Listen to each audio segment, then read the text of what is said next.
News. Okay. The whole world is watching India's struggle with the coronavirus. AP correspondent Charles de Ledesma. India has reported a global record of more than 314,000 new infections as a grim coronavirus surge in the world's second most populous country sends more and more. All right, so I'm hearing Darius, Pastor Brooks. Yeah. Hey, how you doing, hon? Good morning. Okay, remember, I only need 5 minutes, okay? Raises India's total. Say that again. I need Good morning, Reverend minutes. Brooks. Okay, let me let you go, Marnie. Okay. Okay, have a good show. Thank you, Marnie. Darius, I need 5 minutes. That's it, 5. So look at your watch Okay. to make sure that it's 5. Okay. Because I can't go past 20 because I got to move on to something else. 22 virus patients on ventilators died in India after a leak in an oxygen supply Thank you, hon. line. I'm Rita Foley, AP News. This is 8:20 a.m. WCPT Willow Springs and streaming worldwide at WCPT820.com. We are Chicago's progressive talk, where facts matter. Now, your WCPT 820 Chicago traffic update. I-55 southbound. Traffic is stop and go from 83 to Lamont Road. There's a crash on the right shoulder with a semi involved. Your trip time to get from Lakeshore Drive to the Veterans Memorial Tollway is 28 minutes. Inbound, it's 22 minutes, 355 to Lakeshore Drive. There's a heavy ramp to the inbound Ryan. Ryan is stuffy inbound, Cermak to Roosevelt. It's now 13 minutes, 95th to downtown. Outbound, it's 11. I-57, 11 minutes. I-80 to the Verge, Bishop Ford at 10. There's a crash in Darien on the frontage road off I-55. It's west of Cass. Kennedy, trip time here to downtown is 16 minutes. On the Eisenhower, 23 minutes, 390 to downtown. That's traffic. I'm Alamonte. Sorry, It's like a babe. blink, Trying to and get the suddenly all last my of these little business pieces shifts to together. e-commerce. Now, my business hours are whenever my customers need me. Thank My you, customers thank want you, everything now. Darius. How you doing, hon? I'm sorry, I've got the last bit of this. Your business is Girl, do your thing. Do your United thing. States Thank you Postal so Service is much. changing with it. We're bringing you fast, reliable shipping nationwide, and we're bringing it right when your customers need it. Let's discover new routes. Visit USPS.com/new routes. The United States Postal Service. Priority, you. Tom Hartman. Republicans have been trying to cancel the minimum wage ever since it was enacted in the 1930s. They've successfully canceled any increases in it for over a decade. Very good. 1 minute. Okay, thank you so much, Paul. Let's have a great show. Okay. Blessings to you, Paul. Blessings to you, Pastor Brooks. Blessings, blessings, blessings. Tom Hartman radio program. Weekdays 11 a.m. to 2 p.m. on WCPT 820, where facts matter. Hi, I'm Danica Patrick. Watching my nieces grow, play, and learn is amazing, but not every child gets to be carefree. 1 in 6 kids in the U.S. are hungry. 30. This breaks my heart, and it's something that Feeding America is working to change. Each year, the Feeding America network of food banks rescues billions of pounds of good food that would have gone to waste and gives it to families in need. To help, visit feedingamerica.org. Brought to you by Feeding America and the Ad Council. This is WCPT 820, where facts matter.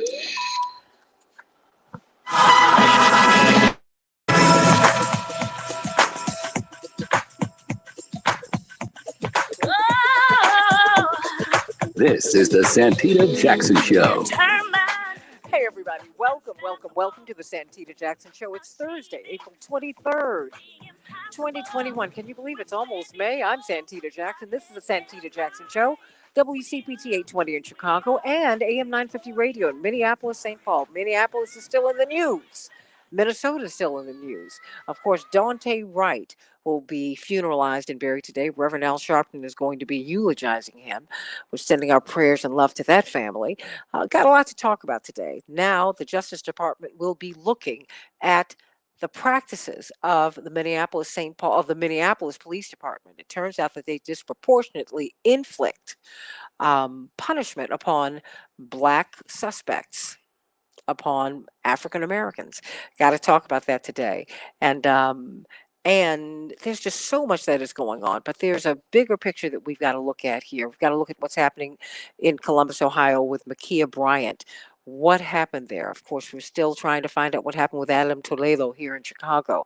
A lot is going on. We've got a tremendous panel. Of course, we're going to be talking with Dr. Max Wolf about economics and so much more. You know, there's a reason that people have been we've been jubilant. It's interesting to see Washington jubilant about the Chauvin conviction. But think about it. How could America claim any moral authority with this hanging over their heads? Think about that. Think about that. Think about that. That was in the 60s. There was an iconic photograph of black protesters, demonstrators who were trying to break down the walls of Jim Crow. And these were children. Reverend James Bevel of the Southern Christian Leadership Conference, he and his then wife, Diane Nash Bevel, they pulled together the children down in Alabama so that they could get in the movement and get involved. And they knew that the eyes of the world would be watching the arrests of these children. Well, guess what? You saw pictures of them being hosed by fire hydrants and being bitten by dogs held by these white police officers. One of those pictures became iconic, and it was on the cover of Pravda, which was the main newspaper of the then USSR, the United Soviet Socialist Republic. And it was embarrassing to the United States. Think about that, everybody. Think about that. Everybody's looking at George Floyd and how he's being treated. So let's get to some of these headlines, everybody, because we've got a lot to unpack. We're going to have some good news with Pastor Darius Brooks in just a couple of minutes. And, of course, COVID-19 Q&A with Dr. Deborah Holton. Chicago, we're expecting a high of 56 degrees. It will be mostly sunny. Minneapolis, St. Paul, a high of 63 degrees and sunny. A little warmer than we are today. The NASDAQ closed up 163 points yesterday. The S&P 500 closed up 38 points. And the Dow closed up 316 points, everybody. The Twins, the A's squeaked by the Twins, everybody. 13-12. High-scoring, exciting game. The Cubs, boy, they walloped the Mets 16-4. Today, the Mets might get them back. They're playing the Mets. The Chicago Cubs are playing the Mets again today. And the White Sox, well, they're on rest. Everybody, 2/3 of people put in neck restraints by Minneapolis police were back. Now, this was according to 2020 data. And now we're finding that the Department of Justice, the U.S. Department of Justice, is going to have a federal probe into those statistics and more. The Minneapolis Police Department, Attorney General Merrick Garland, announced a federal probe into policing in Minneapolis yesterday. He said that the conviction of former police officer Derek Chauvin for the murder of George Floyd is not the equivalent of addressing systemic racism and violence by officers. Wow. And maybe this is part of the reason. It turns out that Minneapolis police still use force on black people at a disproportionate rate, although African Americans are only 19% of the population. Minneapolis Police Department still use force on blacks at a disproportionate rate. That is, when George Floyd was murdered, it was at a rate of 64.6% of people who police used force on were black. Now that number is 62%.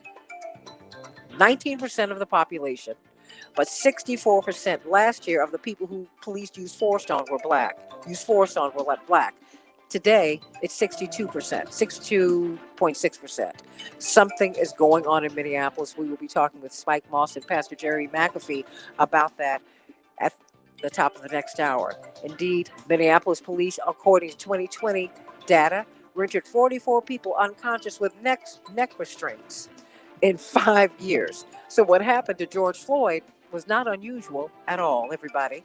The Chauvin verdict has injected a fresh jolt of momentum into police overhaul efforts. Indeed, the chief GOP negotiator on the issue, the African-American senator from the state of South Carolina, Tim Scott, said on yesterday, that his discussions with Democrats could wrap up in a week or two as he sketched out potential areas of compromise they might pass the George Floyd policing bill.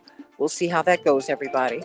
Now everyone's eyes have turned to Columbus, Ohio. People are trying to find out what happened to 16-year-old teenager Makia Bryant, who turns out the Columbus mayor, Andrew Ginther, called her a young woman, and people became very, very angry about it. We've got a lot to find out about that case. And we're going to talk about that There's a new Florida law that's disturbed a lot of people. It makes punishable by up to 15 years of prison, the tearing down of statues. And many people are saying that this is aimed at the Confederate statues, but guess what? They're also lessening liability for protesters who ram for people who ram their cars into protesters. Indeed, it absolves motorists who hit them.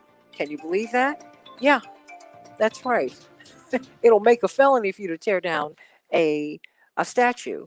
But if you ram your car into protesters, you're protecting yourself. You're protecting your property. Wow. There is a Black-owned app. James A. Samuel Jr., a Black veteran. Thank you, Effie Raw, for passing this on to me.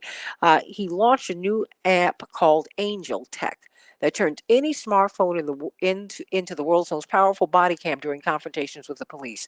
Good for him. Sad that we need to do that. U.S. vaccinations have dropped by over 11% over the past week. Is it in response to the J&J vaccines, AstraZeneca? We'll have to see. At a closed-door event with corporate lobbyist Joe Manchin vowed that the $15 wage is not going to happen. And there is new analysis that shows that the richest 10% now own nearly 70% of all household wealth in the United States.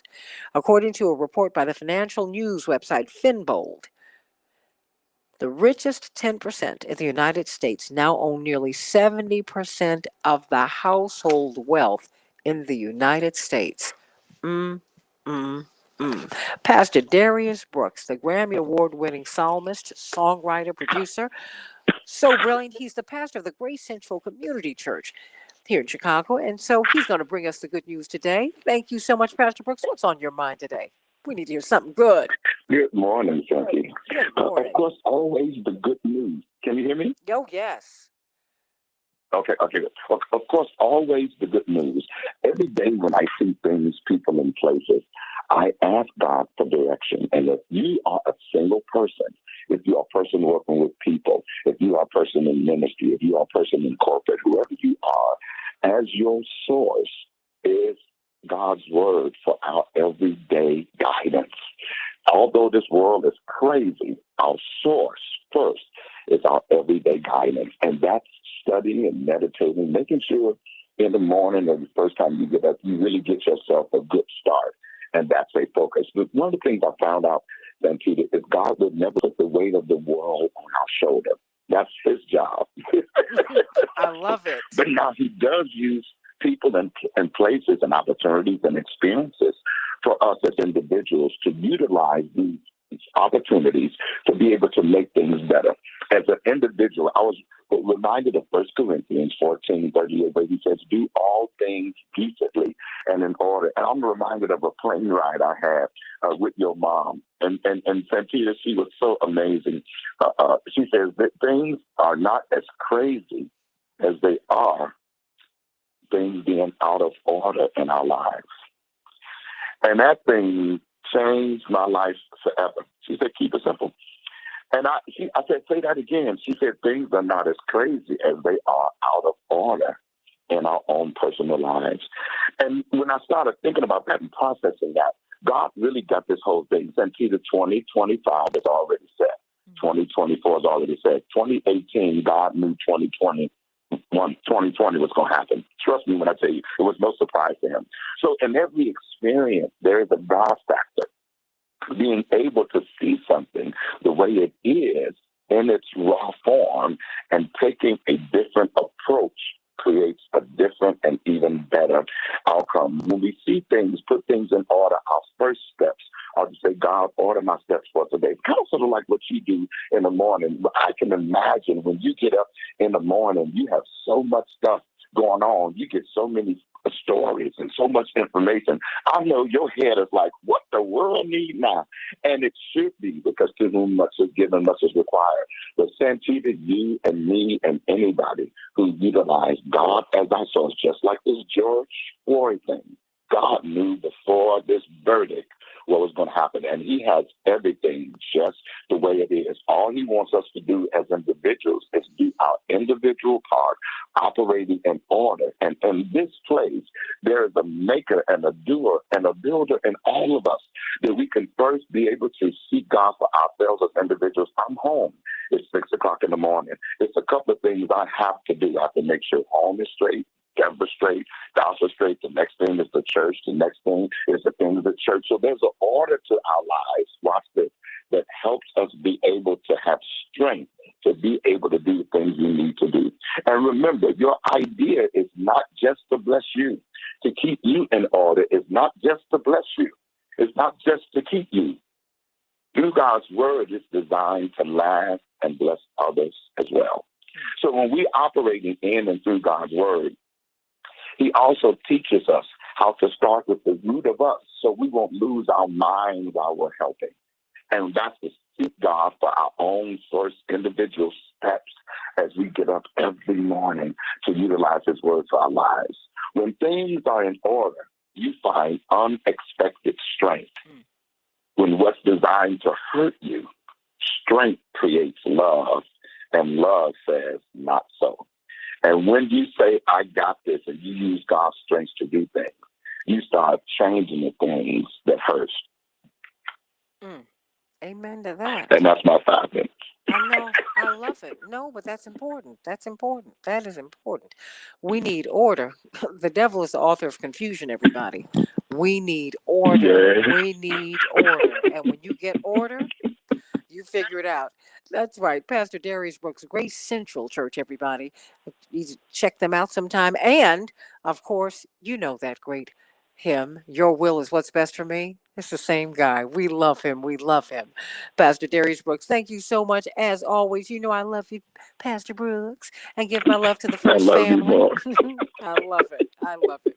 Blessings to you. Everybody, call me or text me at 773-763-WCPT, 773-763-9278. GWC Injury Lawyers gives you the opportunity to call or text. I want your reaction to the Chauvin verdict. How do you think he should be sentenced? What do you think about what happened with Makia in Columbus, Ohio? Dante Wright's going to be buried today.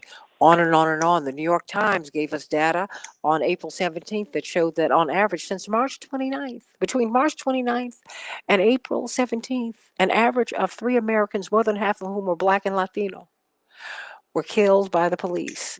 Now, there are different circumstances, but wow, there's a lot going on. And then we see the chokehold that was applied to George Floyd is commonplace with Black people in Minneapolis.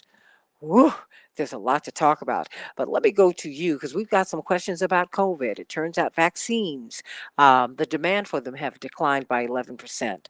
But there's a lot going on. So, you know, Dr. Deborah Furholton, Associate Dean of Public Health at Michigan State University, wherever you want to go this morning, the floor is yours. Hi, good morning, Santita. Good morning. I know we got a, you know, for every problem that we solve, it feels like it creates that solution creates a new problem. So I want people to just take this with a little bit of a grain of salt, because this decline in vaccinations is 2 things, I think. 2 things that I think are big drivers of it. It might be more. But the first thing is we paused the vaccine. So remember that.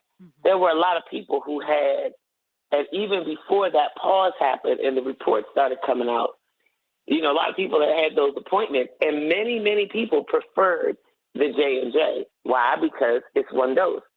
You're one and done.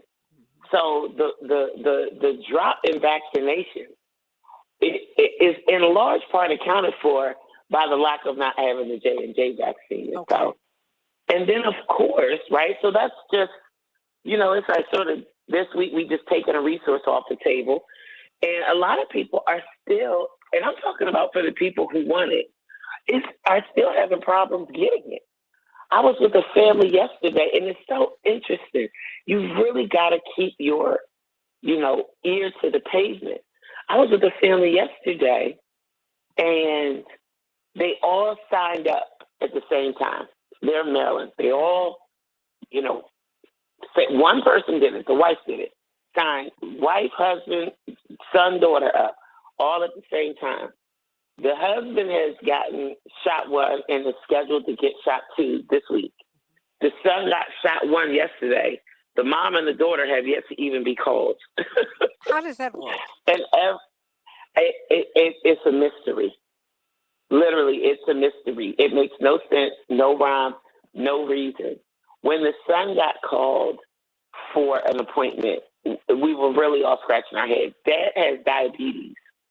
So maybe Dad got prioritized because he has a health condition. But mind you, let me ask you this. Because the reason that doesn't make sense is, to me, at least standing back, they're in the same household, right? So if you're in the same household. They're in the same household. So you vaccinate people in a household so they can be a bubble, right? Yeah. I know. Just help me with this. Because, see, it's not just a mix of messaging. It's like a lot of this stuff has not been thought all the way through, Dr. Verholden. It's not been thought through. Okay.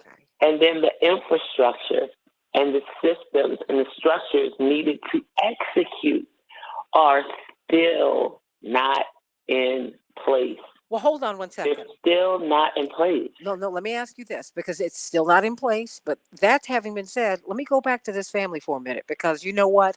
I'm sure they're representative of a body of people, right? Exactly. So tell me, if you find yourself in that position with your family, with your husband or your wife or your partner, boyfriend, girlfriend, your children, the people you're living with, we all signed up to get the vaccine, but we're getting it. It's getting staggered. What do you do? How do you conduct yourself at home? Well, so the first thing I actually, if I could go even a step further back, I'm encouraging people, get on multiple wait lists. All of these different distribution channels. I'm doing a very large session in 2 weeks with some pretty big wigs, including the president of J&J, on these distribution channels and the supply chain and distribution channels. So I'm telling people, get on multiple wait lists, unfortunately. That way, because, some of this is being distributed directly to pharmacies. Some is being distributed directly to big box stores. Some is being distributed directly to hospitals. Some goes to states. Some goes to county health departments. Those are the main distribution channels right now. And they all manage their own wait list. The county health department has its own wait list. Walgreens has its own wait list. Walmart, or where I live, Meijer, the big box stores, they have their own wait list. So I would get on multiple wait lists. What I do tell people is be a good. Oh, what happened? She just dropped. She just dropped. So let's get her back. But she is saying get on multiple wait lists. So I want to know from you, how many of you, has this happened to anybody? So you can weigh in on the Santita Jackson and Friends page or on the Santita Jackson Show YouTube channel. Want to know what do you think about this, and what do you think about this drop in the vaccines? A lot of vaccines are not available because they've been paused, or they've been contaminated. We saw 15 million had to be thrown out, J&J, but then also 62 million had to be inspected because they were thought to be contaminated. So that's like 77 million doses. That's a lot of vaccines.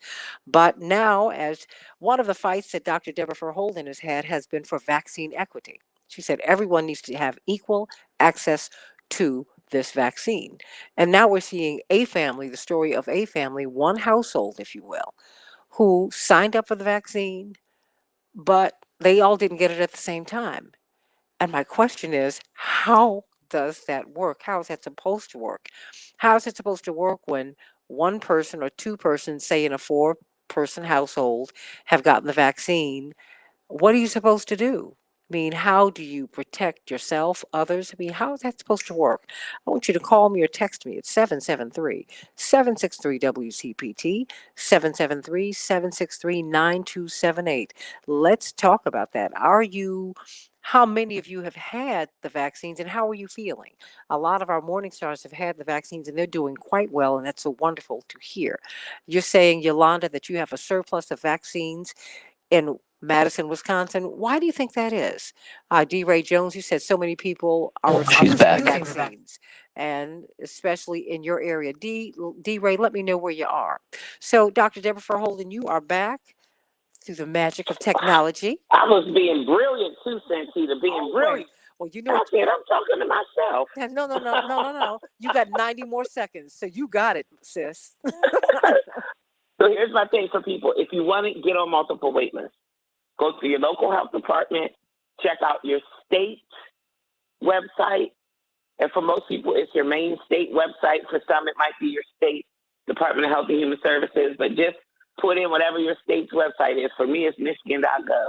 So go to your state's website and then try the large pharmacies, whether it be Walgreens or CVS, whatever the major 1 minute.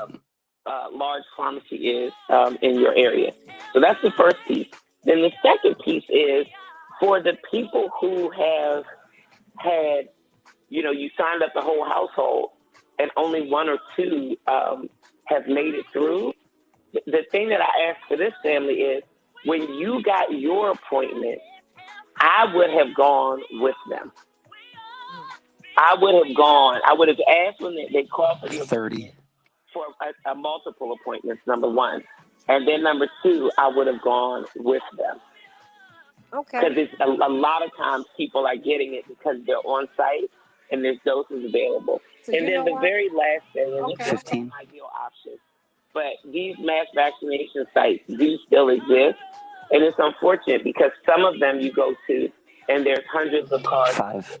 And then some of them, there's nobody waiting. Oh, I got 10 And seconds. this is why I don't understand we don't have an app. We need an app for all this. All of this stuff needs to be automated. Okay. We need to bring technology to bear to make it better for people. Dr. Deborah Verholden. Well, you know what? That's something for you to talk to the president of J&J about. And I can't wait for you to talk to the president of the United States about it. How about that? The Santita Jackson Show. The brilliant epidemiologist, Associate Dean of Public Health at Michigan State University, Dr. Deborah Verholden. Coming up, let's talk about what's happening in Minneapolis, St. Paul, and Columbus, Ohio, with all these shootings. Back with the Santita Jackson Show in just a minute.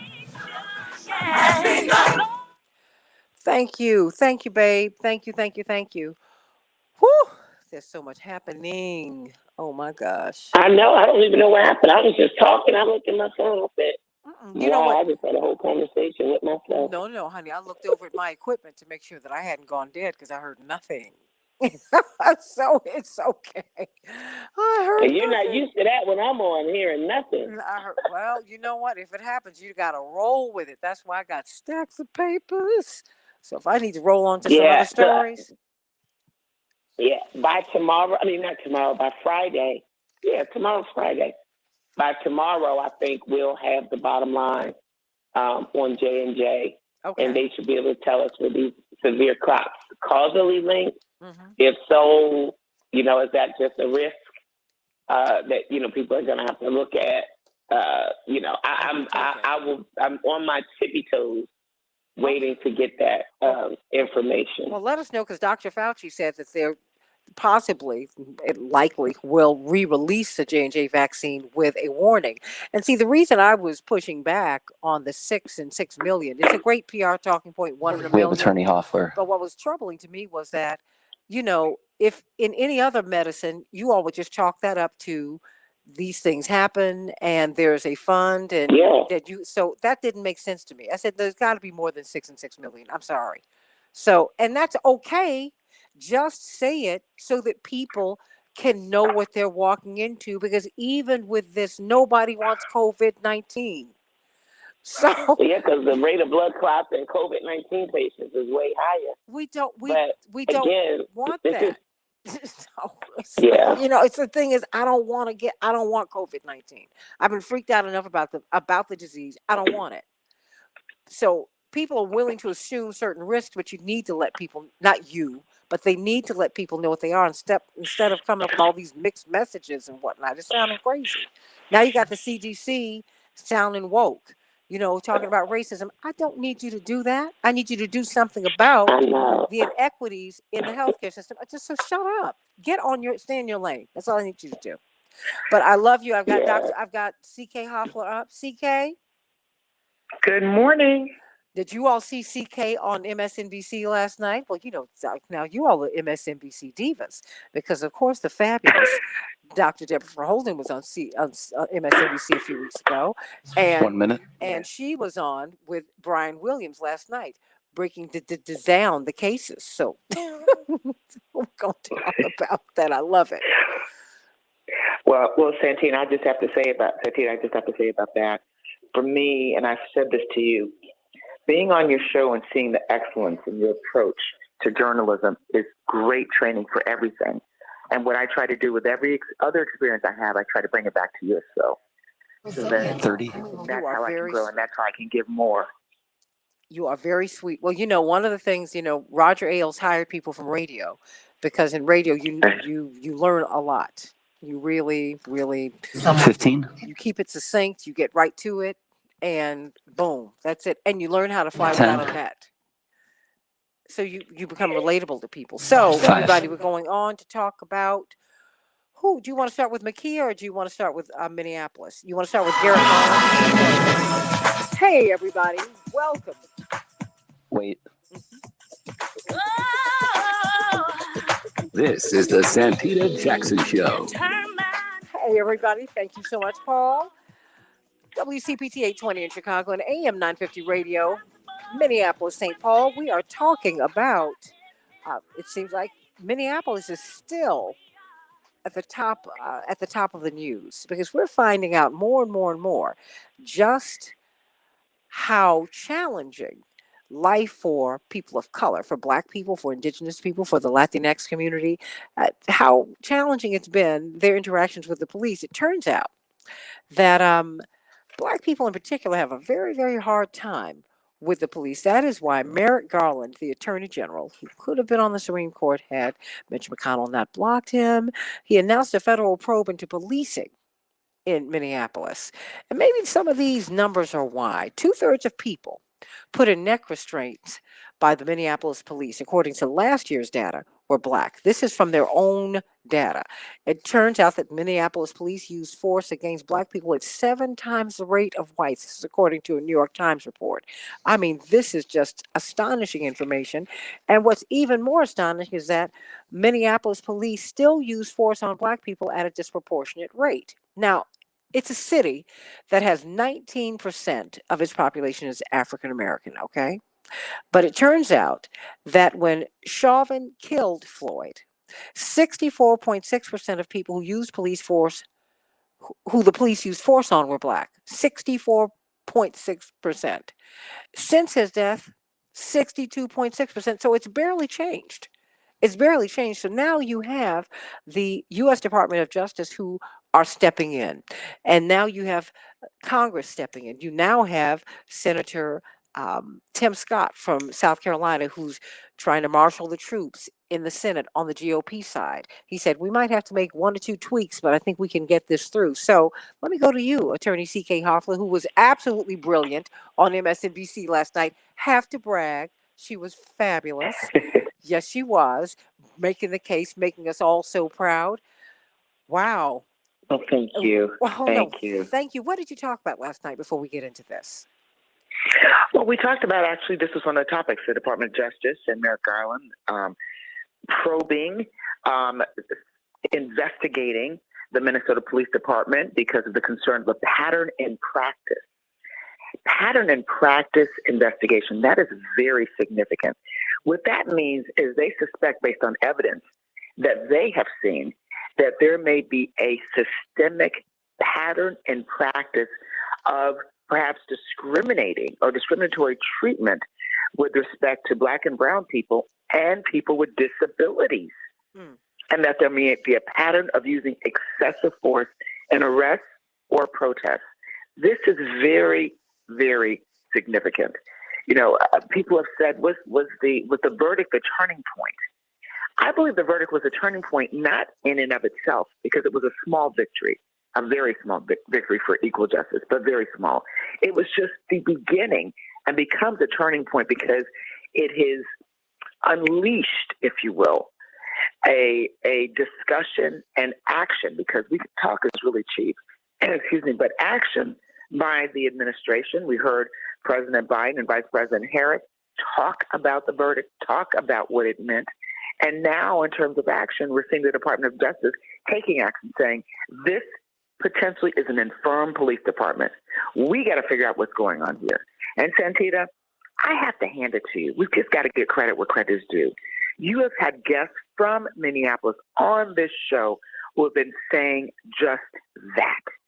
And so now the Department of Justice is probing into all the concerns that were expressed by, I call them Reverend Moss and Reverend Mcafee, about the community there and the systemic racism, the oppressive treatment that Black and brown folks have in that community and have for decades at the hands of law enforcement and the police department.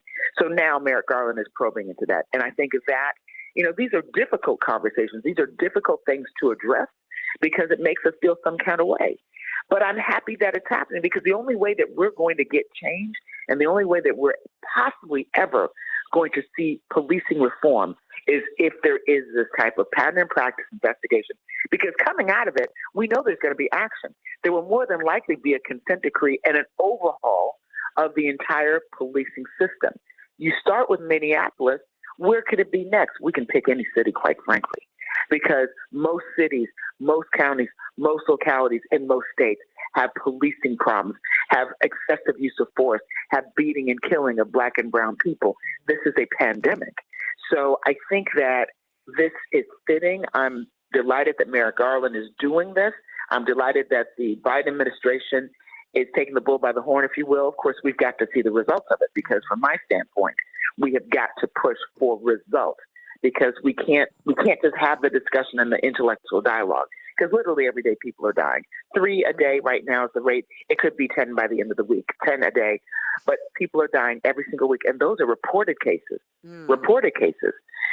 So no. Why great development there. No. So why do you say those are reported cases? Help me to distinguish the difference between reported cases. Because there are people. You think everybody doesn't report these cases? I think everybody doesn't report these cases. All these cases don't get media attention. And let's think about who would do the reporting. So if someone dies at the hands of the police, and the family members don't know how the person died, they just know, let's say someone had a drug issue or was involved in some kind of trouble and excessive use of force, and they died, and there's no investigation and no family member knows you. Suppose you are an immigrant and you fear deportation. You don't want to be found. You if you file a complaint, you're going to be found. If you file a complaint on behalf of your family member, someone's going to track you and trace you. And with the brutality of many of the police unions and their oppressive nature, it wouldn't surprise me. In fact, I've heard of cases where immigrants, particularly people who are here and their status is not quite official, have been threatened if they report anything. And so that would mean that cases involving their family members may go unreported because they don't want any trouble. They just want to live and work. So that's one classification, perhaps, of unreported cases. Another classification, just Black folks whose family just say, let's just go, let's just bury him, let's just bury her. There's nothing we can do, and let's just move on. Wow. That kind of case goes under is not reported. People don't hear about that. But other cases where and suppose there's no filming. Just think of the cases that we've seen. There was a video, a Good Samaritan took the time and filmed. I mean, can you imagine? I mean, with Minneapolis's history, what would have happened if Darnella Frazier had not taken out her camera? Think about that. We're going to have Sergeant Sean Kennedy, retired Chicago Police Department officer. He's also the information officer, CK, of the National Association of Black Law Enforcement officers. He's going to be on at the top of the hour. I know you're going to be able to stay, because he talks about what police officers go through when they're trying to make change, right? I mean, because CK, look at this. I mean, I just pulled a few of these headlines. And you know I had to do it. I couldn't help it. CK, I'm sorry. Minneapolis police rendered 44 people unconscious with neck restraints in 5 years. Wait a minute, this is since the beginning of 2015. Minneapolis police used neck restraints at least 237 times since the beginning of 2015. And in 16% of the incidents, the suspects and other individuals lost consciousness. Okay, that's just one. Now that's from the NBC News, everybody, if you're going to come to me using the Minneapolis police data. Now, it turns out Minneapolis police use force against black people at 7 times the rate of whites. Now, this is from last year's data, okay? That's right. The black community in Minneapolis, where Mr. Floyd died, according to this New York Times study, seeing the police use some measure of force is disturbingly common, which helps me to understand his fear. 19% of the population, subjects of use of police force 58% of the time, 7 times the rate of whites, everybody. 2/3 of people put in neck restraints. 2/3 were black. I mean, so when I see George Floyd going, oh no, please. Right. Just don't do this. Remember, he said, don't do this, please. Okay. Remember, he said, I'm a good person. Don't do this. Don't do this. Didn't he say that? Oh, Lord have mercy. So, I mean, when that data comes out, when you start looking at the case, I understand his mortal fear. He said he felt that he was being marched to his death. Mr. McMillan was on the side. Man, you can't win. Just comply. He was like, I'm trying, and he was trying. Yeah. So where will this go with Merrick Garland? I mean, what is he trying to do? I mean, because it's one thing to be in Washington and make this investigation, but there's another. We're going to have Pastor Mcafee back on with us because they worked very hard to get Chief Arredondo on the force, and he's trying to bend the culture. But you deal with cases like this all the time. What should be done? What should be done? What should be done is a complete investigation delving into those statistics. You see, but for George Floyd's death and this case, there probably wouldn't be the focus on Minneapolis. And I say but for his death, meaning the tragedy of this being filmed. If it weren't filmed, no one would know about it. They wouldn't have the evidence. So those statistics would not come to light because no one would be looking at Minneapolis. Not in this way, not the government. So what comes of it is an investigation where there'll be factual findings, and then there will be things that the federal government could impose on the city of Minneapolis, the police department. And that could just be the beginning of something, because pattern and practice evidence at trial, very difficult to get in, is evidence that you all do this all the time. And starting to cite the statistics, all the people that died. And by the way, there could be some cold cases that are no longer cold if appropriately investigated. So I think Pandora's box will be open. And once the Justice Department has its civil rights lawyers, hear me, Santita, the civil rights lawyers from the Justice Department will be investigating this. Why? That's what is also critical. Why? That's why what's the critical civil rights? because now, because this is a civil rights issue. This is a human rights issue. This is policing reform is a civil rights issue. This is not a bean counter issue. It's a civil rights issue, the violation of people's civil rights. Other administrations potentially or hypothetically took the approach, actually, this was not really an issue. It's just, look, the internal police department, they need to clean up a little bit. No, these are civil rights abuses. People's life and liberty have been abused. This is why Dr. King, your father, and others marched so that we could be free. So there might be the passage of a Civil Rights Act so that just think of all the laws that were passed that were designed to protect us from this type of police abuse. Well, all that has gone out the window because the result is we've not been protected. Because there's been a dismantling of these laws. Just like there was a dismantling of the Voting Rights Act based on Shelby County versus Holder, there's this dismantling of people's civil rights. So this would be an attempt, I believe, and the final result, to reestablish civil rights so that when people know that a police person is there, they don't fear imminent death, because that's the way it is now, and not just in Minneapolis. So you start with Minneapolis and you continue on. That's what I'd like to see, and I think that's why this could be a turning point in our country, and it's much needed. Well, let me ask you It's this. much needed. Let me ask you about Makia Bryant, this 16-year-old teen who the mayor, oh my goodness, the mayor of Columbus, Ohio, where this young lady resided there, and she was killed there. He referred to her as a young woman, and people were up in arms. She's 16. She was 16. 16. What about the adultification of these children? I mean, Adam Toledo. This child. I mean, she's a 16-year-old girl. And what about using a taser or mace or something? Did she have to be shot 4 times? I mean, what not once, not twice, not 3 times, but 4 times. When you shoot someone 4 times, you aim to kill. You're not trying to just and there were so many options that the police had that day at that moment. And no, it's tragic beyond tragic.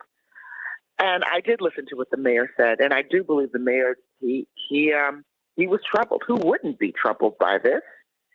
Of course he's troubled by it, and I do believe that there were a lot of, when he was talking about the things they've done in that community, there were a lot of policing reforms that they were working on and putting in place, and that community actually is more advanced, certainly, than many other communities in terms of policing reform. But again, they missed this one. They missed it. And we can't have situations where they miss it, because they always seem to miss it when it comes to Black and brown people and children. Because the message is, if you comply, you're going to get killed. If you don't comply, you're going to get killed. If you comply in part, you're going to get killed. No matter what you do, you're going to get killed if the police stop you. That's the message, whether it's Chicago or whether it's Columbus, Ohio, or whether it's Minneapolis. And we can go through every city. So that the federal government is injecting itself, that is completely appropriate. But it's got to be pronounced from up high. That's why I applaud. You know, we have to hold the president's feet to the fire with the promises that he made and pushing forth our agenda.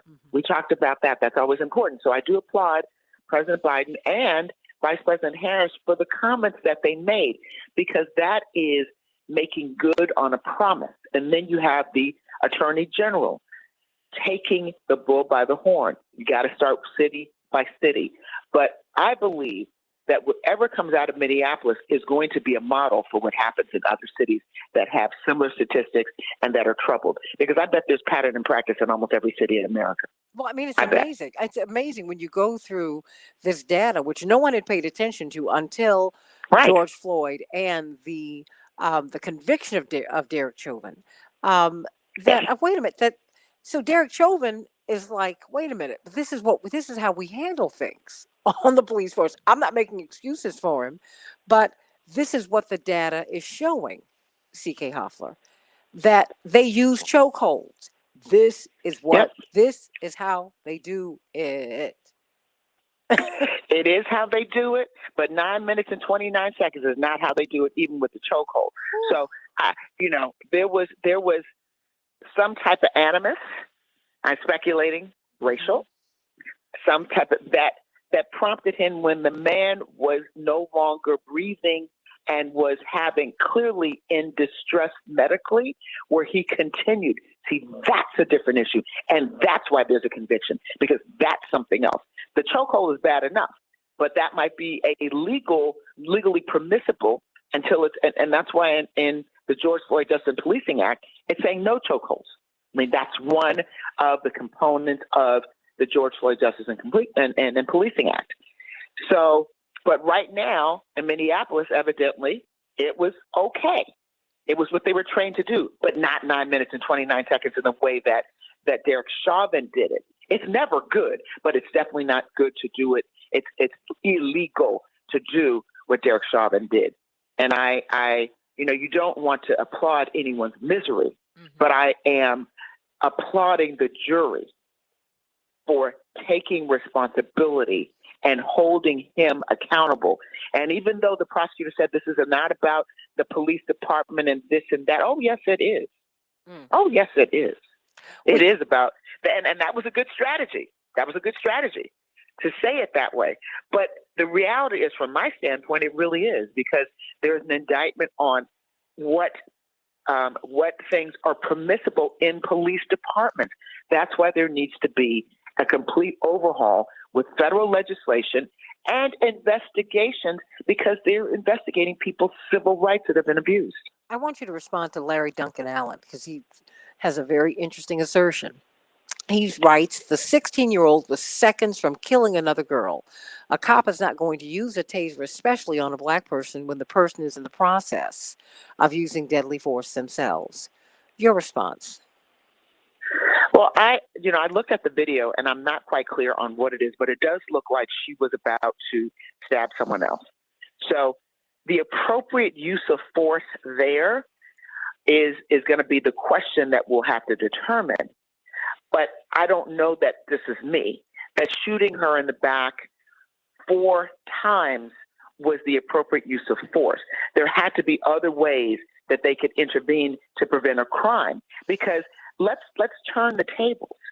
If this were a white girl who was in the same position, doing the same thing, and it's tragic to even talk about this, right? Yeah. What would the police have done? That's the question I want to know. What would have been, because there should only be one standard. There's only one standard. There shouldn't be a standard where if you're black and Latino, a standard if you're white. What is the standard when you catch someone who is in the midst of committing a crime? Yes, she was about to stab someone. What is the standard? What do you do? And so I think policing experts might say, I believe, and I can give you sort of the legal analysis, is the standard is that what and I hate to say this, but a reasonable police officer would have done under the circumstances. There probably are 10 different things, and this is why the entire tape has to be examined, looked at, and analyzed.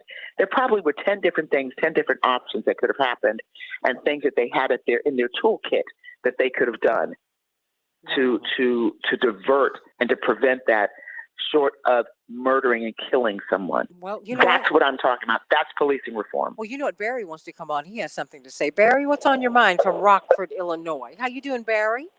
I'm doing okay. How are you this morning? Great hearing your voice. I needed to comment about the 16-year-old girl that got shot. Mm-hmm. I watched all the video on TV. I watched it on CNN last night, and they played it in slow motion. First off, I also want to comment that I am in a mixed-race relationship. Mm-hmm. I have a mixed-race child. I am by no means racist at all. I supported what happened in the George Floyd case, and I'm happy that Mr. Chauvin is going to prison. But in this particular case, the cop was a hero. He saved that girl in the pink sweatsuit. He saved her life.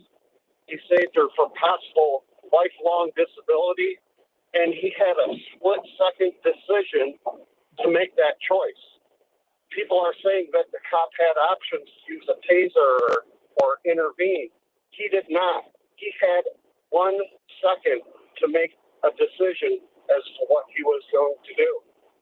And I see that cop as a hero. He saved that girl in the pink sweatsuit. There were no other options at that point. He was trained to save people. Well, you know, Barry, I hear you, and I want you to stay right here, because I would not wish this on anyone we love.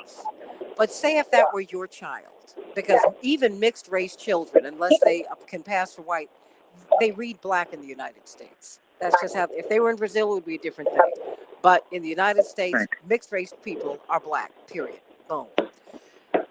What if this were your child? I'm sorry, what was that? I would not wish this on you at all, Barry. But what if this were your child? I would. I mean, would you think it was fitting and proper that the police shot this person 4 times in the back? Well, first off, the police are trained a certain way, Right. and they are trained to stop that force. No, I'm asking If it for requires- an emotional reaction right now, really, because emotion drives us, right? I mean, because even with your training, if that were my yeah. if that were my child, I would be heartbroken. There is no doubt about it. I would be upset. There is no doubt about it. It's very unfortunate that a person died in that instance. But you can't tell me that this 16-year-old woman did not know better But she than wasn't to a run woman. after a person. Well, but you know what? But you know what, Barry? But Barry, I think. Okay, no, hold on, Barry. And Barry, if you can hold on during the break, because we would like to speak with you during the break, okay? I'm not trying to get you off. I'm up against a hard break. But in about 20 seconds, if you can give him a response for our listening audience, just please. I gotta go. Okay. 20 seconds. Stay right there, Barry. But you respond him right now, CK. 20 seconds. Okay, in 20 seconds? Mm-hmm. Right now. Okay. No, right now. Right now? Yeah, 20 seconds. Okay. No. 1 minute. My response would be this. He is correct when he says the police are trained to save lives. Save lives, plural. They could have maybe saved 2 lives. Yes, save the life of the young woman who was about to be stabbed, but also saving the life of the young woman who was doing the stabbing. That's what needs to be explored, to be flushed out. I will say this. I don't think this is a case. You can compare this case to the Derek Chauvin case. Mm-hmm. I will say that. Oh, absolutely. But I need to see all. Yeah. So I don't want anyone. I hope that Barry is not thinking that's what anyone is saying. Well, we're going to talk to Barry during the break. Trained to save. 15. We're going to talk to Barry. We're going to talk to Barry during the break. So stay right there. Stay right there. Because I like this engagement. Even, agree or disagree, because there's still a lot about this that we do not know. It's just the optics of it make you go, 16-year-old kid. I don't know. We'll be talking about this and more on the Santita Jackson Show. Stay right here, WCPT 820 and AM 950 Radio, Minneapolis, St. Paul. Back in just a couple minutes. Barry, you're still there? Barry? Hello? Yes, Barry, I'm only going to be able to keep you for a minute because we have to bring on some other callers. But I didn't want to abbreviate your engagement, but I was looking at my clock and I was up against a hard break. Okay. Thank you. No. Also, but please continue. I'd like for you to speak, engage with Attorney Hoffler. Well, first of all, Barry, thank you. Are we ready now? Oh, yeah. Yes. And just so that you know, Barry, for we're on Facebook Live, okay? Is that all right with you? Yes. Oh, okay, good. Okay. Just checking. So Barry, again, I think what's so great is that 2 people can look at the same thing and have a different interpretation. And I do not at all equate this case to the Derek Chauvin case. They're 2 completely different cases. But law enforcement, police officers, and I have done these police brutality cases, they are trained, yes, to save a life, but to save lives. When they come into a situation, the question's going to be, could they have prevented her from stabbing that other young girl and saved her life as well? That's the question. And for that, we need to see the entire footage. We're just looking at a snippet. And if we learned anything from the George Floyd murder, we learned this. It wasn't 8 minutes and 46 seconds. It was 9 minutes and 29 seconds. So this is what I will do is I will applaud the police department for releasing the video right away. And that is because the verdict in the Chauvin trial, I believe. That's a direct result of that. But I want to see everything. I want to see the complete footage. I want to hear the call that was placed. I want to know the timeline. I want to know the discussions before, because that will inform the options that the police had. And I would not call him a hero. That's just me. But I love this country because we can agree to disagree. Mm-hmm. But I need to see the big picture. I need to see all the footage. And maybe it's because I'm a trained lawyer that I look at it that way. Okay, but well, I have to tell you, people who are not trained lawyers have sometimes, to me, a greater sense just like those jurors, of what's right and wrong, because I'm trained at dissecting and analyzing. So I like that we're engaging in this discussion, but I just have a different perspective, and I want to see all the evidence. Barry, Don't give me part of that critical point, but all of it. Barry, I'm going to let you respond, and then I'm going to have to let you go. I'm sorry. Okay, last night on CNN, they played back the telephone call. There was no identification of the person that called, no age, nothing. They were just begging for help. They showed the police video camera from the time the cop pulled up. As he was stepping out of the car, he had multiple things to process. He was watching a girl get shoved to the ground and kicked in the head, and he was also processing another girl with a knife ready to attack the girl in the pink sweatsuit. He had a split-second decision to make. Now, had he stood there and done nothing at all, there could be more people that were injured than than the girl in the pink sweatsuit. That girl could have stabbed the girl in the pink sweatsuit and turned around and stabbed the cop. Maybe somebody else. The cop did what he was trained to do. If we're going to make a difference in racial problems in the United States, we have to keep it real. We have to complain about the things that We have Spike Moss and Sergeant Sean Kennedy. he could do in that split second. But Barry, to save a life. Barry, let me say this to you. He's a hero. I hear you. I just disagree, but respectfully. But this to me this is not just about race and racism. See, I refuse to let white people continue to use race as a fig leaf. There is a problem with power in this country, because when this country was founded, before it was founded, white people were never figured into the mix. White people were not figured into prosperity, into voting, to land ownership, none of that. So let us not let racism just be the fig leaf. Is racism a real deep, deep, deep problem that's baked in the cake here? Yeah, but it's a form of classism, okay? I'm talking about the mismanagement of power also. And making split decisions. The only reason I ask you, 100%. yeah, and I'm just saying, with all due respect, 100% we need police reform. Yeah. No doubt about it. Yeah, and I'm just I think saying the police have too much power. I think the police have a club that is exclusive to them. They do. And I don't think that's right. But in this particular case, I mean, you got to keep it real. If you want to make a difference, keeping it real. You know where I got to put complain about things that are real. No, I'm not complaining. What I'm doing is putting my nieces in that place. And I'm saying, wait a minute, when it's somebody else, when it's your child, you appeal for mercy all the way. But Barry, I'm going to have to let you go because I got to. If that were a 5-year-old child, it would be different. We have But you know Reverend what? Mcafee. But I'm girl that knows the difference between right and wrong. Barry, I think Well, we're gonna, see, we're right gonna there, have to, you're making assumptions. you're making a lot of assumptions because this girl called the police. Right. But I've got, look, everybody. If that were a 5-year-old, it would be different. No. But that was not a Barry, 5-year-old Barry, child. you'll have that to listen was to that Barry, was someone who was Barry. You'll have to listen to the rest of the show, sweetie, because I got to move on to the next segment. Okay. Spike Moss, is that you making that? Thank you for the time today. Oh, no. Thank you, sweetie. I'm sorry. I'm just running. I'm up against the clock. Whoever is making the noise in the background, we gotta let him go, Paul, please. Okay. So I need quiet in the background, okay? Because that kind of noise would yesterday we couldn't hear the other guests. Okay, so who do we have on now, Paul?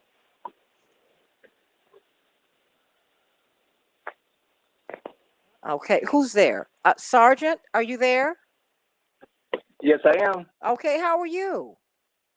I am doing fantastic. 30. Thank you for inviting me to the show. Of course. Who do we have? Do we have Spike Moss? Yes, ma'am. Pastor Mcafee? Yep. Okay. Dwight, are you there? Guess not. Okay. You will let me know who else is here when we get there. But we have got one of Chicago's finest. You have everybody except for Patillo. Okay, very good. Thank you so much. And Santita, did you want me to stay on? Yes, please. Thank you so much. We're coming up, everybody.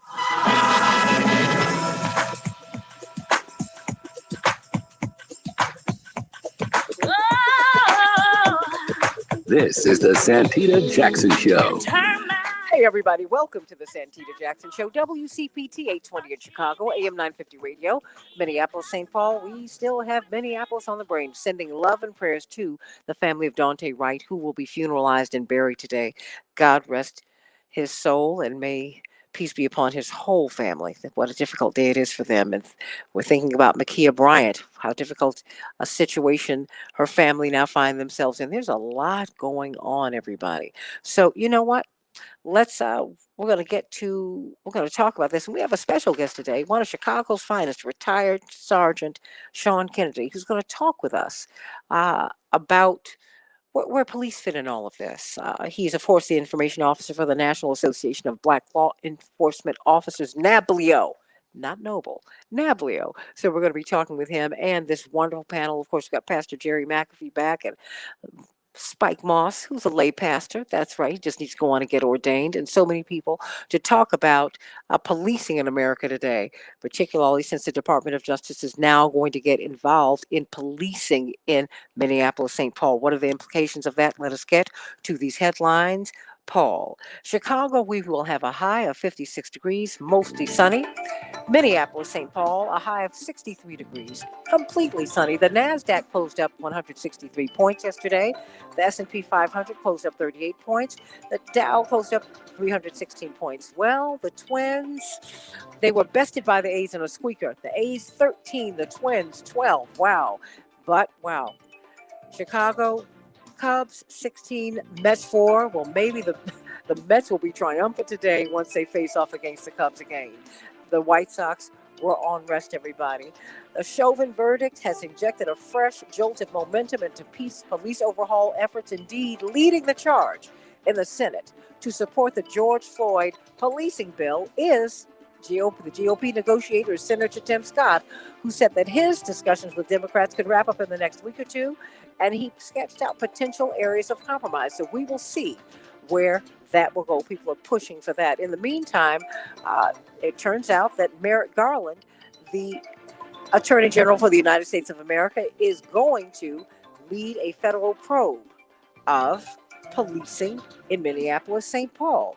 And it turns out he is looking at some really, really horrific statistics. It turns out, according to 2020 data, between 2015 and 2020, Minneapolis police rendered 44 people unconscious with neck restraints in 5 years.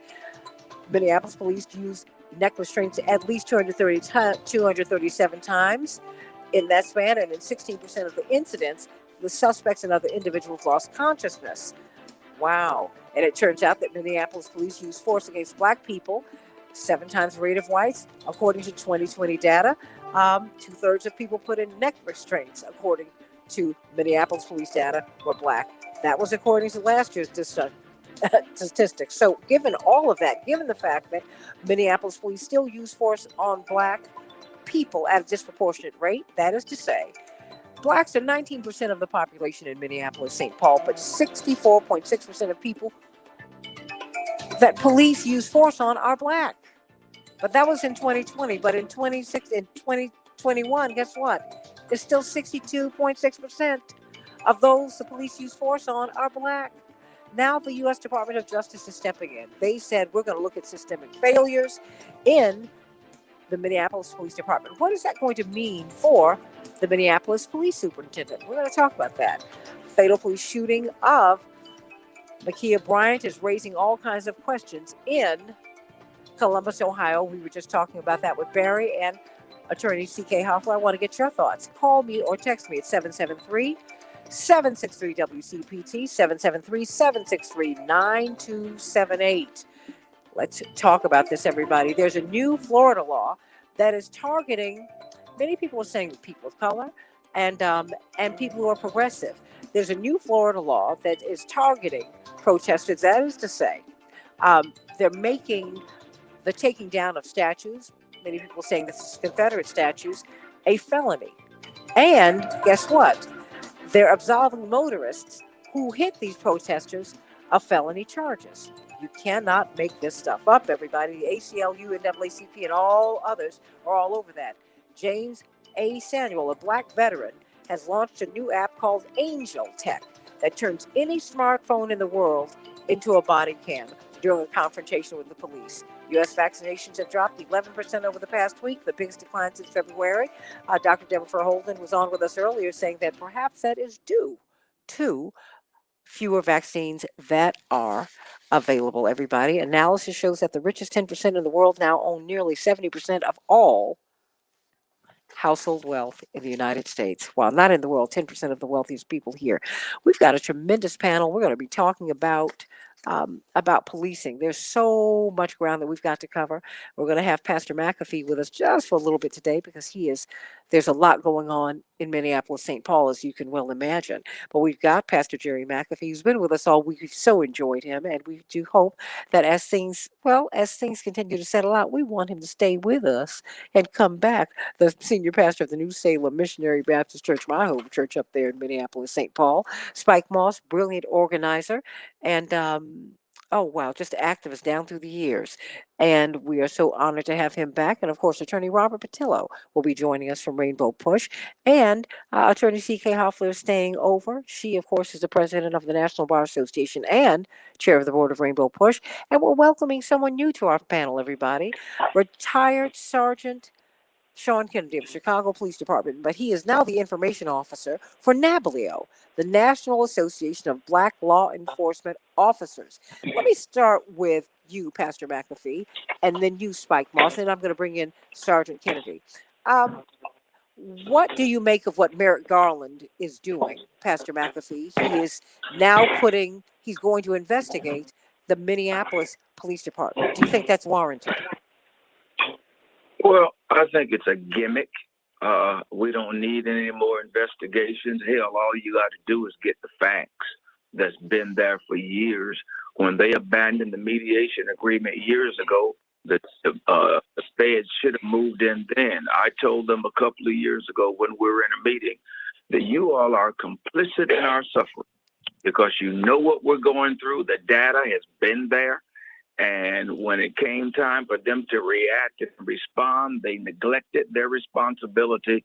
And so whatever administration it was up under, they failed us. I have no confidence in them now. And I'll continue to say that while it is always good that the line officers or that the administration is doing the right thing, if it don't translate down to the line officer, that it doesn't do us any good. And the stats that you talked about over the last few years from the arrest and everything else, the disproportionate move on black folk, that's certainly not a surprise to me. I've been saying it consistently, and they've ignored it. I'll say this and I'll quit. Right now, in the city of Minneapolis, you have no group that watch over police misconduct that has what I would consider a non-biased perspective. Internal affairs is of no value, and the PCR, which has a new name now, that was established to watch out against rogue cops for us and then become punitive in actions if need be, but never had subpoena power. They're no good either because nobody comes. Do you think this will imperil Police Chief Arredondo?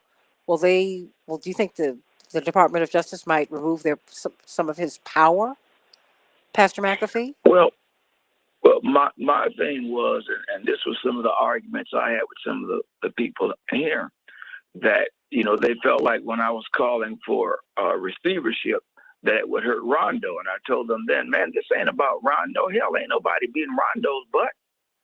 Rondo know what they are. Hell, he had to sue them. And so if you got to take it over to give it back, or however it needs to happen, but here's what we know, it is not stopped. And that was my concern. And now we see again, another one of these studies bear it out. And the studies had this is year-old data that I was reading to you. This was released in 2020, everybody. These are year-old news stories. Spike Moss, your thoughts? Well, when the Justice Department came for police mediation with the community, I served for 5 years. Everything that Reb's talking about was put on paper. But the reality of what Reb was talking about, if you got no teeth to bite, and the reason you had no teeth, the mayor himself Ryback refused to come in, and the chief himself said he ain't coming in, and the two of them also refused to sign the agreement. So you're moving forward for 5 years with no agreement to stop anything. However, I'll go deeper than Rev. I have repeated 30, 40, 50, 60 charges in an officer's file. He has not been laid off, suspended, fired, taken to court, charged, put in jail or prison. All of those officers are still on the force. So if you go back to the 1960s when we got started, those officers retired with those type of files. And many of them had blood on their hands, and too many had murder on their hands. So our next move here, and I hope other states do it, you want to empty those files. You want those people to finally be brought to justice. A murder case is not over until the murder is solved. Our murder cases are solved. They were police. You got to reopen. We got to make the Justice Department stop thinking like a Justice Department and open those files in every city, because every city has them. It shows you the men that got beat, the women that got beat, the children that got beat. It shows you them, how many got killed. And if you ain't coming to do that, you're not doing nothing here. I really believe firmly in this state, I'm not going to speak for another state. If you got 25 white officers in the room, 22 are going to be racist. Out of that 22, you got 13 to 15. They're going to be the worst racists you ever want to see. Then you got maybe 3 left, which are the quiet majority who are scared to speak up because of the union, other officers who won't take their back if they do. And then you got the chief that always stood up, who sued him, who've been firing him ever since he became the chief. Half of those files, a lot of those guys are gone because he fired them, but he can't get them to court because the all-white county attorney, which is Mike Freeman, will never charge a white person over a black person. The last rumble I had with him, a white man lined up a truck towards a bus stop full of black people. You can see him on camera as he lines it up from the city street camera.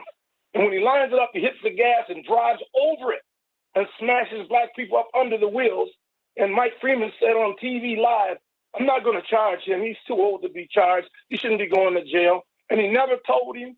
He never gave him a breathalyzer, never handcuffed him, never took him to jail, and it disappeared.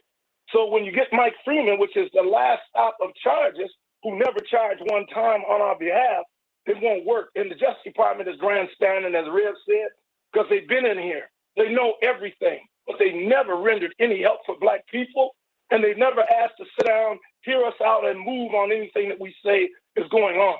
So this built itself up to a powder keg from the 1950s when they would carry us under the Broadway Bridge and the Plymouth Avenue Bridge and beat us senseless.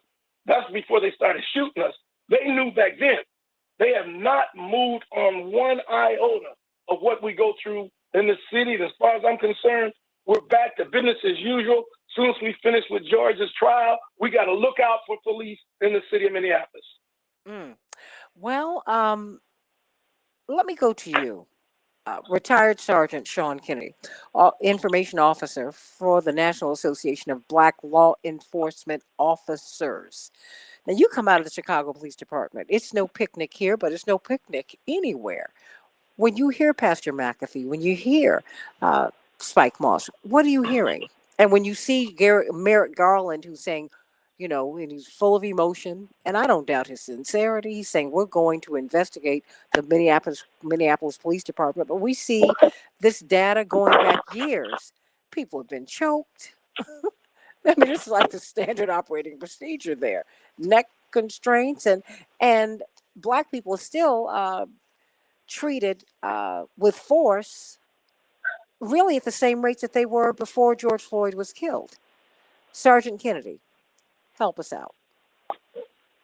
Good morning, Santina. Thank you for inviting me to your show. As I'm listening to your other panelists, none of this surprises me. What's happening in Minneapolis, Minnesota is happening in Chicago, Illinois. It's happening in St. Louis County Police Department. It's happening in Prince George's County Police Department. It's happening nationwide. What's happened with Derek Chauvin is only bringing to light what has been occurring for decades. This is nothing new. People in our Black community, Black people, Hispanic people, they have always been treated differently from the police department.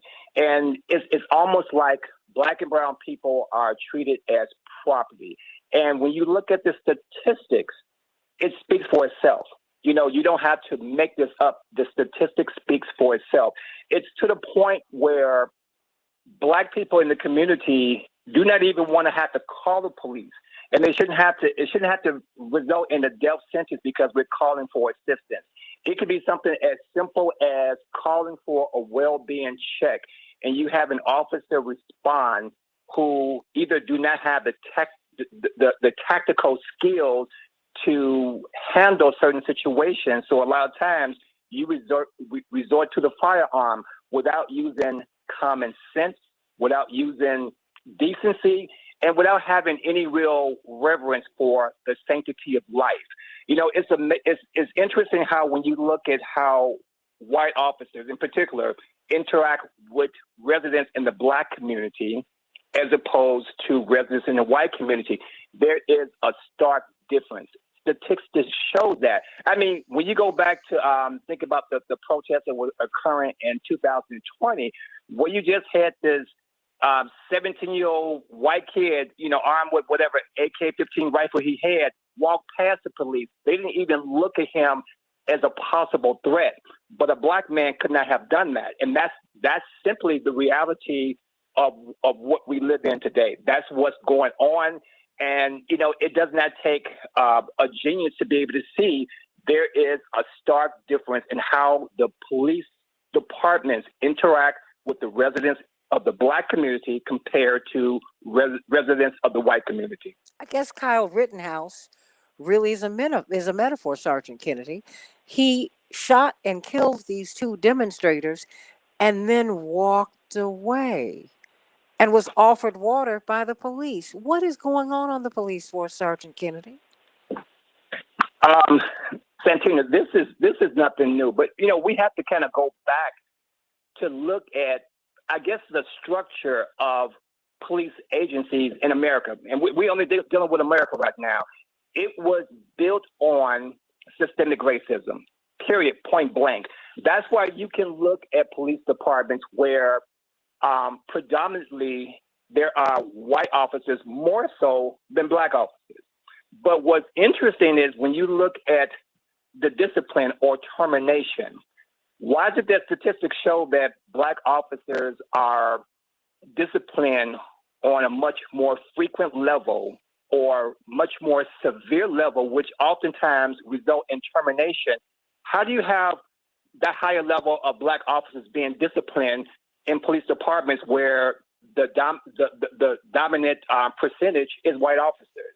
I mean, I don't care how you look at whatever's going on, the stats show it speaks for itself, you know. So, but anyway, based on, and you can go back to Slave Patrol, based on the fact that, like I said, you have this institutional racism in all institutions that occur, whether it's, you know, medical, housing, police departments, whatever you want to go to.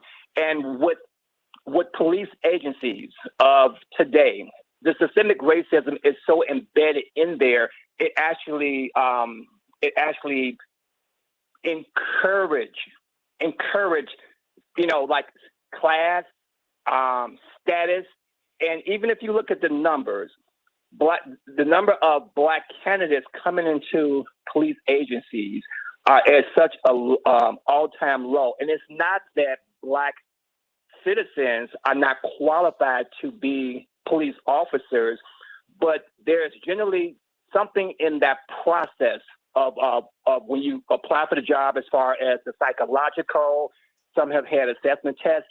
There's some type of subjective part of that hiring process, which is used to knock out a lot of Black candidates, potential good candidates, and in particular Black men, because it's so subjective. You know, you don't have to give concrete reason why we're not going to hire you. We can say that you're not suitable at this particular point in time, so you're not hired.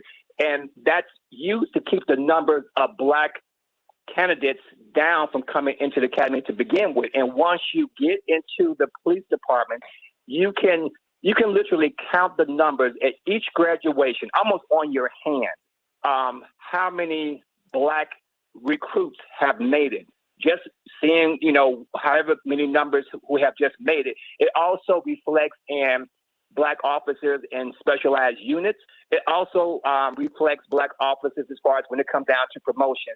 And there are several cases that our organization, NABDIL, are helping officers out right now where officers, they're being disciplined, it's being packed upon them. It's almost like this unwritten rule, so that when it comes time for you go into specialized units or time for promotion, those agencies can say, something, based on the number of times you've been suspended or you have discipline in your file, things that were trumped up and put on these officers, they can use that to keep them from going to sergeant or captain or lieutenant. And it's amazing because it's happening nationwide. I mean, when you hear that, Pastor McAfee, I know you can't stay with us much longer, but what are you hearing? Because he said this is nationwide, and you've been saying that too, Pastor McAfee. That's my point. Here's the sad reality and to how and why we stay in this position. And I'll say what needs to be said. What these white folk do, they will go and anoint them other Black leaders who don't have the information. And they will put them up in the front forever and a day. But normally they'll look for that up and coming so-called Black leader. 1 minute. I've got 1 minute. That will attack the character of other Black people and try to dismiss them. And that Black leader then begins to carry out their will. And that's what you see continuously. None of this is a surprise, but those who got the microphone, you rarely hear them talking about this. And no change will happen until it gets down to the people. 30. And the ones that's up front now don't talk about it. Well, they only talk about one dimension. Well, that's why we're 15. talking about it right here on the Santita Jackson Show. Pastor Jerry McAfee. 10. I'm gonna call you later on today so I can get you back on so you can finish. I love it. 5. New Salem Missionary Baptist Church. Sending all of our love and prayers to you and the city of Minneapolis, St. Paul. Stay right here. Call me at 773-763 WCPT. AM 950 Radio, Minneapolis, St. Paul, the Santita Jackson Show. Wow. Pastor McAfee, I told you I wasn't going to keep you forever today. You know you're more than welcome to stay, but I know you have a lot to do. But this story, Sergeant Kennedy's story, is so compelling. I mean, ugh. So I'm trying to figure out where all this stuff is going to go. I don't, we're just being introduced to the challenges, the troubles of people in Minneapolis, St. Paul. I mean, because heaven knows, Purple Rain didn't tell us this story. Goodness gracious. I'm not trying to be funny. I'm just, it's a shock to hear just how bad Black people have it up there. And then, I see, the indigenous community haven't come out, and it's a lot. So I want to thank you. We're going to bring on Dr. We have Dr. Wolf. Dr. Max Wolf on with us. Dwight, you there? Yeah, I'm here. Okay, very good. Dr. Wolf, how are you? Good morning. How are you? It's wonderful. Thanks for having me. Oh, no. This is your segment every Thursday. Every Thursday we can get you. Well, I'm still surprised every time. Don't be surprised. We got obviously it's a pretty flat learning curve on dealing with here. Don't you talk about me. This is, I try to bring the best people I can find onto this show. I think you generally do. No one's perfect. Thank you. Yes, I am. What's wrong with you? There you go. There you go. What? But Pastor McAfee, are you still there? Or did he leave? Spike Moss, you there? Yes, ma'am. Okay, very good. Dwight McKee? Anita. C.K. Hoffler? I'm here. Okay, I'm just trying to get a count on who I've got. Okay, we've got, and Sergeant Kennedy, you're still there. Yes, I'm still here, ma'am. Thank you for lighting us up. Thank you. Okay. Got Dr. Maxwell, brilliant economist. And and he does so much. But he's also a brilliant social critic. He and I have been working together now, about 15, 16 years. I think, Max, has been a long time. And beyond economics, he's so insightful. I mean, because the economy really is holistic, right? And that's why I love getting his feedback on everything. But he is here every Thursday at 7:30. So everybody, I can hear something in the background. Oh, no, thank you for all that you do. You've always been a tremendous support to me, and I just love you for that. And I love everybody here. You all are just jewels. So stay right here. And of course, Sergeant Kennedy is new to the family, but I can tell he's a bold one. He'll fit in very nicely here. We love it. Ha Absolutely. So everybody call me or text me at 773-763-WCPT, 773-763-9278. Is it the Lioness Jackie is thanking you, Sergeant Kennedy, for standing up. Everybody's so happy that you are standing up, and thank you so much for that. Of course, he's the information officer for NABLEO. Now, this is a National Association of Black Law Enforcement Officers. Now, many of us know NOBLE. Those are the Black law enforcement executives. These are the officers. And of course, I got him through my college dorm mate, Sonia Wiggins Pruitt. That's right. Crandall Hall. Whoop, whoop. Howard University. My girl. You didn't know we went back that far, did you, Sergeant Kennedy? 15. You know, that doesn't surprise me. 10. That's my girl. We had a ball in the scholarship dorm, which was nuts. Stand by. They never did that again. Oh, stay right there.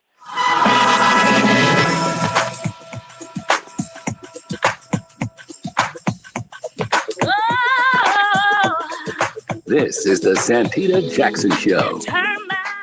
Hey, everybody. Welcome back to the Santita Jackson Show, AM 950 Radio, Minneapolis, St. Paul, and WCPT 820 in Chicago. Call us or text us at 773-763-WCPT, 773-763-9278. This, of course, this opportunity to text is afforded you by GWC Injury Lawyers. And of course, I want you to meet my morning stars over on the Santita Jackson and Friends page, the Santita Jackson and Friends page on Facebook, or you can go to the Santita Jackson Show on YouTube. Thank you all for liking and subscribing. Please continue to do so and invite your friends over. We're having a great time, and we're talking really broadly about policing in America. We now see that the U.S. Department of Justice, they're training their eyes on Minneapolis, St. Paul. But those in Minneapolis, in particular, are saying, wait a minute, this has been going on for a long time. We've been reading to you old data that shows us that neck restraints, commonplace. And in fact, neck restraints, choking people and sometimes choking them out, they were used most frequently against Black people. Indeed, Minneapolis police, according to last year's data, used their force against Black people at 7 times the rate of that of whites. Minneapolis police rendered 44 people unconscious with neck restraints in 5 years, from 2015 to 2020. And 237 times, 16% of the incidents, the suspects and other individuals lost consciousness. Most of the time, that kind of treatment is meted out toward Black people, which explains to me George Floyd's fear. He kept saying, I'm a good person. Please don't do this. Wow, what is going on in Minneapolis? What's going on is something that Sergeant Sean Kennedy, retired from the city of Chicago, he's saying this happens all over the country. You just went through PG County in Maryland, just outside of D.C. You said this is Chicago. This is everywhere. You're saying that this is a pandemic that is endemic. Ouch. There's a lot going on. Before I go to you, CK and Dwight McKee, I need your response to the Chauvin conviction and this data that shows that even as Merrick Garland, Dr. Wolf, is going to be looking at Minneapolis, St. Paul, the challenges facing the Minneapolis Police Department, that they're not new. This is old stuff. Neck constraints, they do this a lot up there. Talk to me. And then, of course, we've got Makia Bryant. I mean, there's just so much. Please have at it, Dr. Wolf. Yeah, look, I think that we have the sort of incidents and then we have the patterns. That seems to potentially be an interesting way to see it. So we have specific incidents, some of which are pretty horrific and rise to reasonable national attention. And then we have the pattern. To me, the pattern is usually the bigger story, even though the emotions are pretty intense around some of the incidents and that they can be quite disturbing. And the pattern is just, is there excessive use of force by policing, and is that force unequally administered? And I think, unfortunately, we'd have a harder time finding the places to where that's not the case than where it is the case, so that there's a pattern. And then I think the other issue is probably need to expand this beyond just the police, because while it's easy to sort of focus on the police, they may be the tip of the spear. They don't tend to make the laws or choose their own training or figure out whether or not they should be indicted. So I think it's it's pretty clearly a pattern. It's pretty clearly a bigger social issue that may very aggressively manifest with some police conduct, but I think it's a bigger issue than that as well. Well, given that this information about the use of force against Black people in particular, I mean, look, Black people are only 19% of Minneapolis residents, and yet the use of force upon us, it's stunning. I mean, 64% last year, now 62.5%, 62.6% of those who've had had force used against them by the police are Black people. I mean, race and racism, more than that, racism clearly is in the middle of this, Dr. Wolf. What can be done? It begs the question, right? Yeah. Which is, to what extent has law enforcement and keeping a lid on the Black community been confused or conflated in some of these jurisdictions? Because if you have the sort of excessive application of force and it's not a one-off incident and it's a generalized pattern, again, that generally means a larger segment of society is either behind it or okay with it than just a few officers committing misdeeds on someone's cell phone camera. No, so what do you suspect? I mean, because it was a 17-year-old girl whose lived experience, something in her lifetime, made her record 8 minutes plus of this. Well, it seems like Minneapolis. Yes. Seems like Minneapolis had a pretty well-known, pretty serious problem here with the application of the use of force by the police. I think probably anyone in the affected community would have learned fast and young that this was an issue that they're going to have to deal with one way or another. It's also possible. So if you look at research and you look a little bit at some of the records about Officer Chauvin that came out, he may have been known to the people in the neighborhood as somebody that was potentially likely to go over the line. It's hard to imagine where they would have gotten this idea. But even before the sort of incident there, people in the neighborhood, in my experience, having grown up in, not always the nicest of urban areas, you kind of know who you're watching out for, whether they're wearing the badge or not. And people get reputations. People talk to each other, particularly if someone in the area is a bit predatory with the population. Dwight McKee, your thoughts? Well, let me start by giving my condolences to my good friend Cornell West, whose mother passed last night. Oh, wow. There's an unspoken part to this situation, you all, that borders on the brink of sadomasochism. It's almost a pseudo dominatrix. That is set up to control and humiliate. Get on your knees, put on these handcuffs, comply, do what I say do, when I say do it. There is an overtone to this thing that borders on the brink of dehumanization, and to really castrate somebody's dignity from publicly. For one person to say to another person is that I really am the superior being here, and you're going to be at my beck and call. And I think it can only be dealt with. We have to do major psychological evaluations on a lot of these policemen because they come from a tradition and an experience that of their mental health issues. You know, many of them commit suicide, many of them beat their wives, many of them beat their children, a lot of them on steroids, a lot of them on drugs. And so they bring that into the job experience. And so we have to do a much more intense due diligence on these policemen because many of them are very sick and they want to exercise a means of control over Black men particularly that is psychotic in its nature and dangerous in its performance. Is there anything, do we have any legal recourse, C.K. Hoffler? Well, in terms of legal recourse, I do discrimination cases, and so when I hear what Mr. Moss and what Reverend Mcafee are saying, and others, and Dwight McKee, this is what I've litigated. This is sort of the discrimination, whether it's what police officers do, or whether it's discrimination on behalf of Black police officers and Black and brown police officers in some of these police departments. So I've had those kinds of cases. Our legal recourse in the case of Minneapolis, and I do hear the skepticism, the lack of trust, the disgust, and the feeling that the community might have that this is just window dressing, it's not going to go anywhere, because they've been failed so many times. But this is where I get they've been failed many times.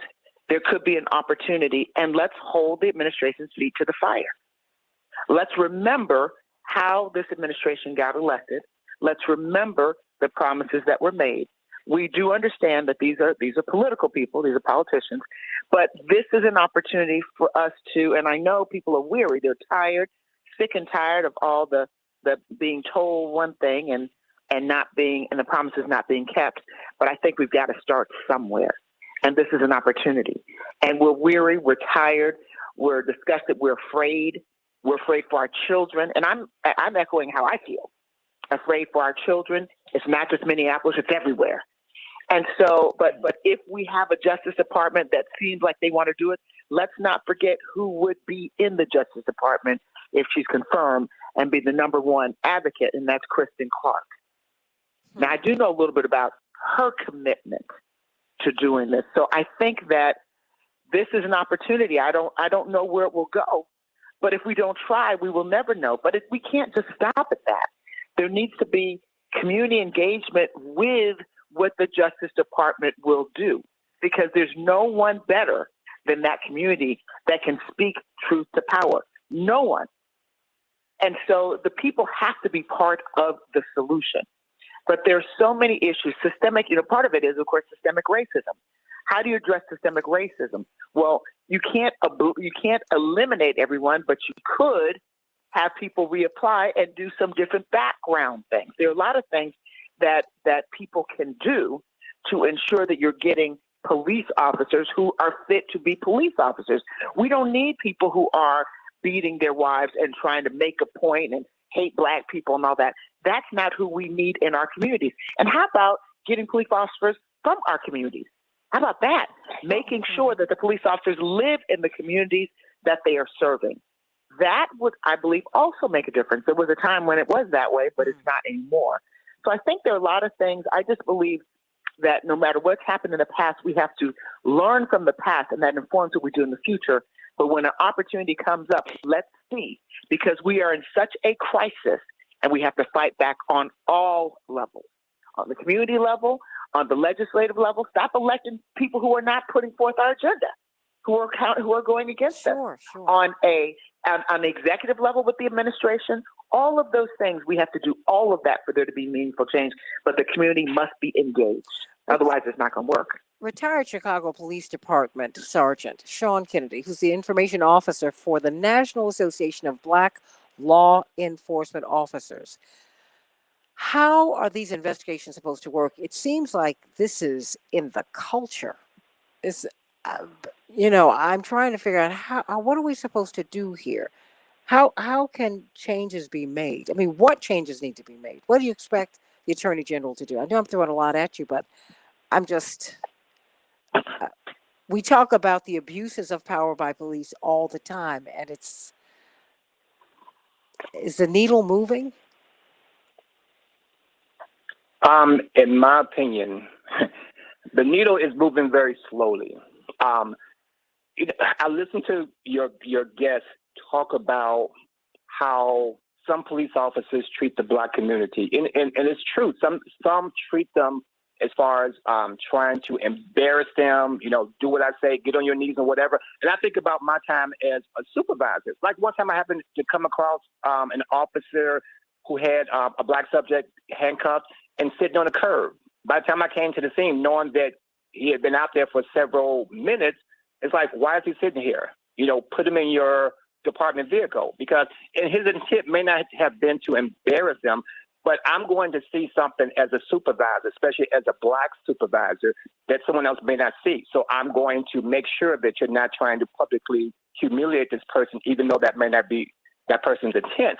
But when I think about what the guests are saying about what's happening in the Black community, can you imagine what Black officers are experiencing? Because Black officers are caught up in the middle, because the community is saying, why don't you all speak out? Why don't you all do something about this? And what they don't realize, there are some Black officers who are very outspoken. And those officers who have intervened or who have spoken out, the department turns it around and they start coming after them to retaliate. It's akin to when you think about slavery, when you have a slave that runs away. When you bring that slave back, you're going to strip them down naked, and you're going to have all the other slaves to come around, and you're going to beat the crap out of that runaway slave to use that person as an example for all the other slaves to see, which should have them conditioned to not run away themselves. Those same things happen with police departments where Black officers are being retaliated against when they try to intervene or when they do speak up. I mean, I think about Santita. I retired from Chicago Police Department December of 2019. And so for 3 months, I had a wonderful time before the COVID hit. But I cannot tell you how busy I am as an information officer with NABLEO to a level I have never been before, because I have so many Black officers reaching out to us for assistance. So everything that's being said here is not surprising to me. But Black officers do speak up, but they also know they're retaliated against. I think about in 2006 with Carrier Horn, the Buffalo police officer who saw a fellow white officer punching and then putting a Black handcuffed suspect in a chokehold. So there's a lot of other officers standing around. By the time she arrived to the scene, none of them tried to stop what they saw going on. She walked up and she told this particular white officer, stop doing it. They did not stop. So she physically took his arm away from this person's neck.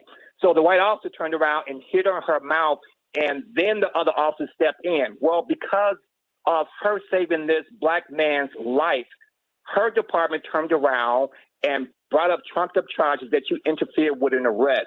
And they terminated her in 2008.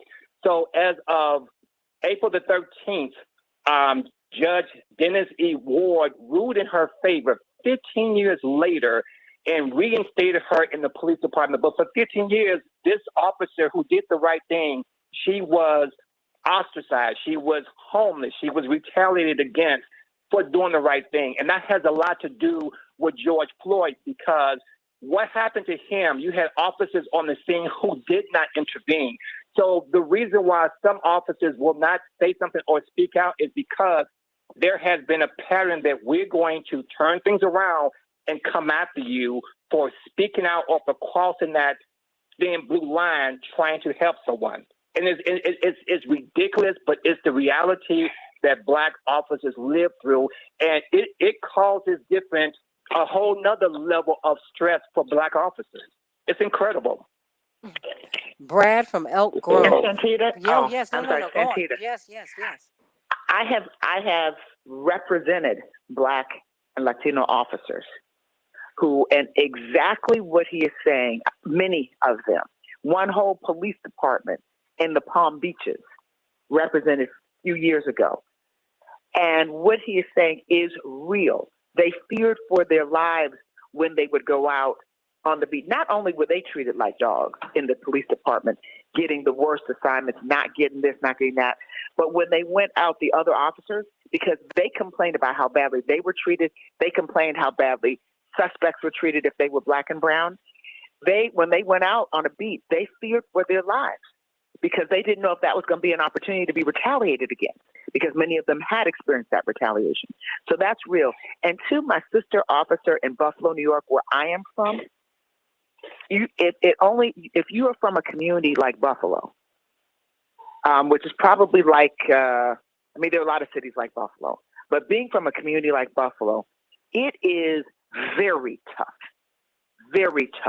if you are a black person to get anywhere in law enforcement, much less stand up to the brass. So kudos off to her after 15 years of really just hell, because she did the right thing. She was finally vindicated. Finally. So I saw that recently in the media and the press, but what they did to her was criminal. That was criminal. So what is the legal recourse? You can fight this, but you have to be ready for the fight. And some people just don't want to fight because they're all fought out. They're tired. Even those black officers who are on the force, who see these things, who stand up because their families are threatened. They are threatened. So that's why there needs to be an overhaul, complete overhaul. There needs to be a restructuring. Maybe defund was not the right term before I go to the caller, Dr. Wolf. A restructuring of policing in America. I don't think that's too ambitious, because what they're saying here, Dr. Wolf, is very disturbing. For sure, but we do need police, right? Absolutely. So I think we don't want to give up on policing. I think we want to make the policing that speaks to our values and social priorities. But the one thing I would say, and this is not to exonerate anyone, is I think we need to ask the question about what we're asking our police to do in this society. And I think that's as big of the story as individual failings, right? So I think when you ask a group of somewhat marginally trained, heavily armed people, separate and apart from the communities that they serve, to keep the lid on the level of inequality, poverty, desperation, substance abuse, mental health trauma that we're asking these people to do, you have set up a situation where you're creating a lot of risk, right? And of course, people are responsible for their actions, and of course, this is horrific and intolerable behavior that folks are speaking to. But I wonder if we can ask for a much better outcome when we ask a small number of heavily armed people to police and mostly hide from the wealthy the social ills that our society is proliferating. I think that is a very tough beat to ask any woman or any man to walk. Brad from Elk Grove. Brad, what's on your mind today? My wife knew a Chicago policeman who is now passed from cancer, and he was a patrolman on the West Side.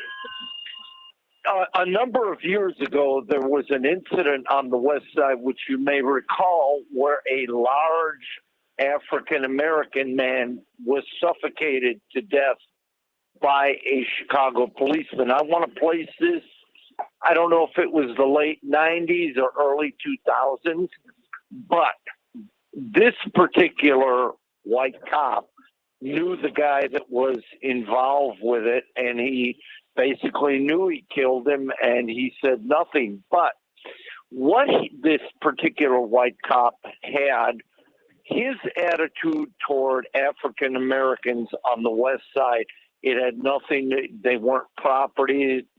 He just called them, he told my wife, who knew him better than me, he said, "You don't understand, they're animals." And that is an attitude that permeates.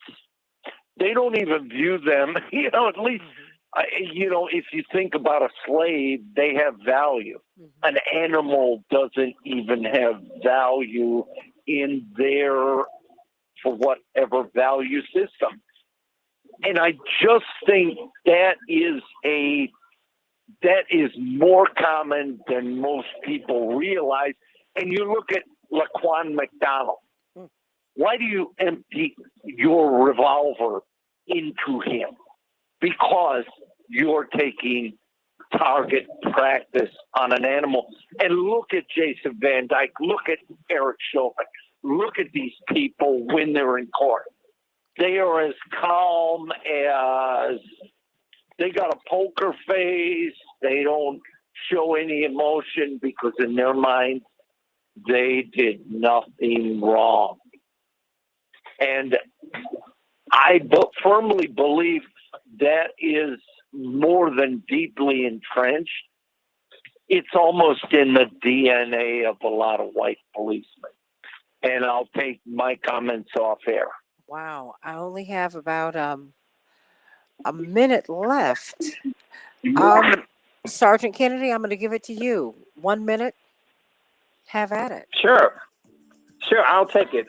So one thing I feel that we need to do is to get rid of qualified immunity for police officers. Those who are good police officers and conduct their work in good faith do not need qualified immunity. That has been a doctrine that has allowed a lot of police officers to conduct egregious misconduct and use 1 minute. force almost with impunity. It was never designed to give regress to victims. So that's one thing they need to get rid of. Also, whatever laws they put in place, it should be nationwide. They should have a national registry so that when officers are fired because of their conduct, it goes into this registry so that any other agency they try to go to within that state or any other state, they will 30. their background. One of the things we're trying to push is Carrier's law, because the former officer from Buffalo, New York, she actually came up with a law which is not only mandate a duty to intervene, but also hold officers accountable if they do not, and actually give protection from them being retaliated. So we're trying to pass that on a national level. It has already passed in Buffalo, New York, and also 5. law, restorative justice, actually helped Judge Ward to be able to vindicate her particular case. But we have to put real things in place and hold officers accountable. And as long as taxpayers are paying these settlements, officers will not worried about it because it's not coming out their own pocket. Stay right there. Going to talk on Facebook for just a few minutes, but everybody, God bless you. I'll speak with you tomorrow. Santita Jackson, WCPT 820 in Chicago and AM 950 Radio, Minneapolis, St. Paul. Blessings to you. Have a beautiful day. Wow.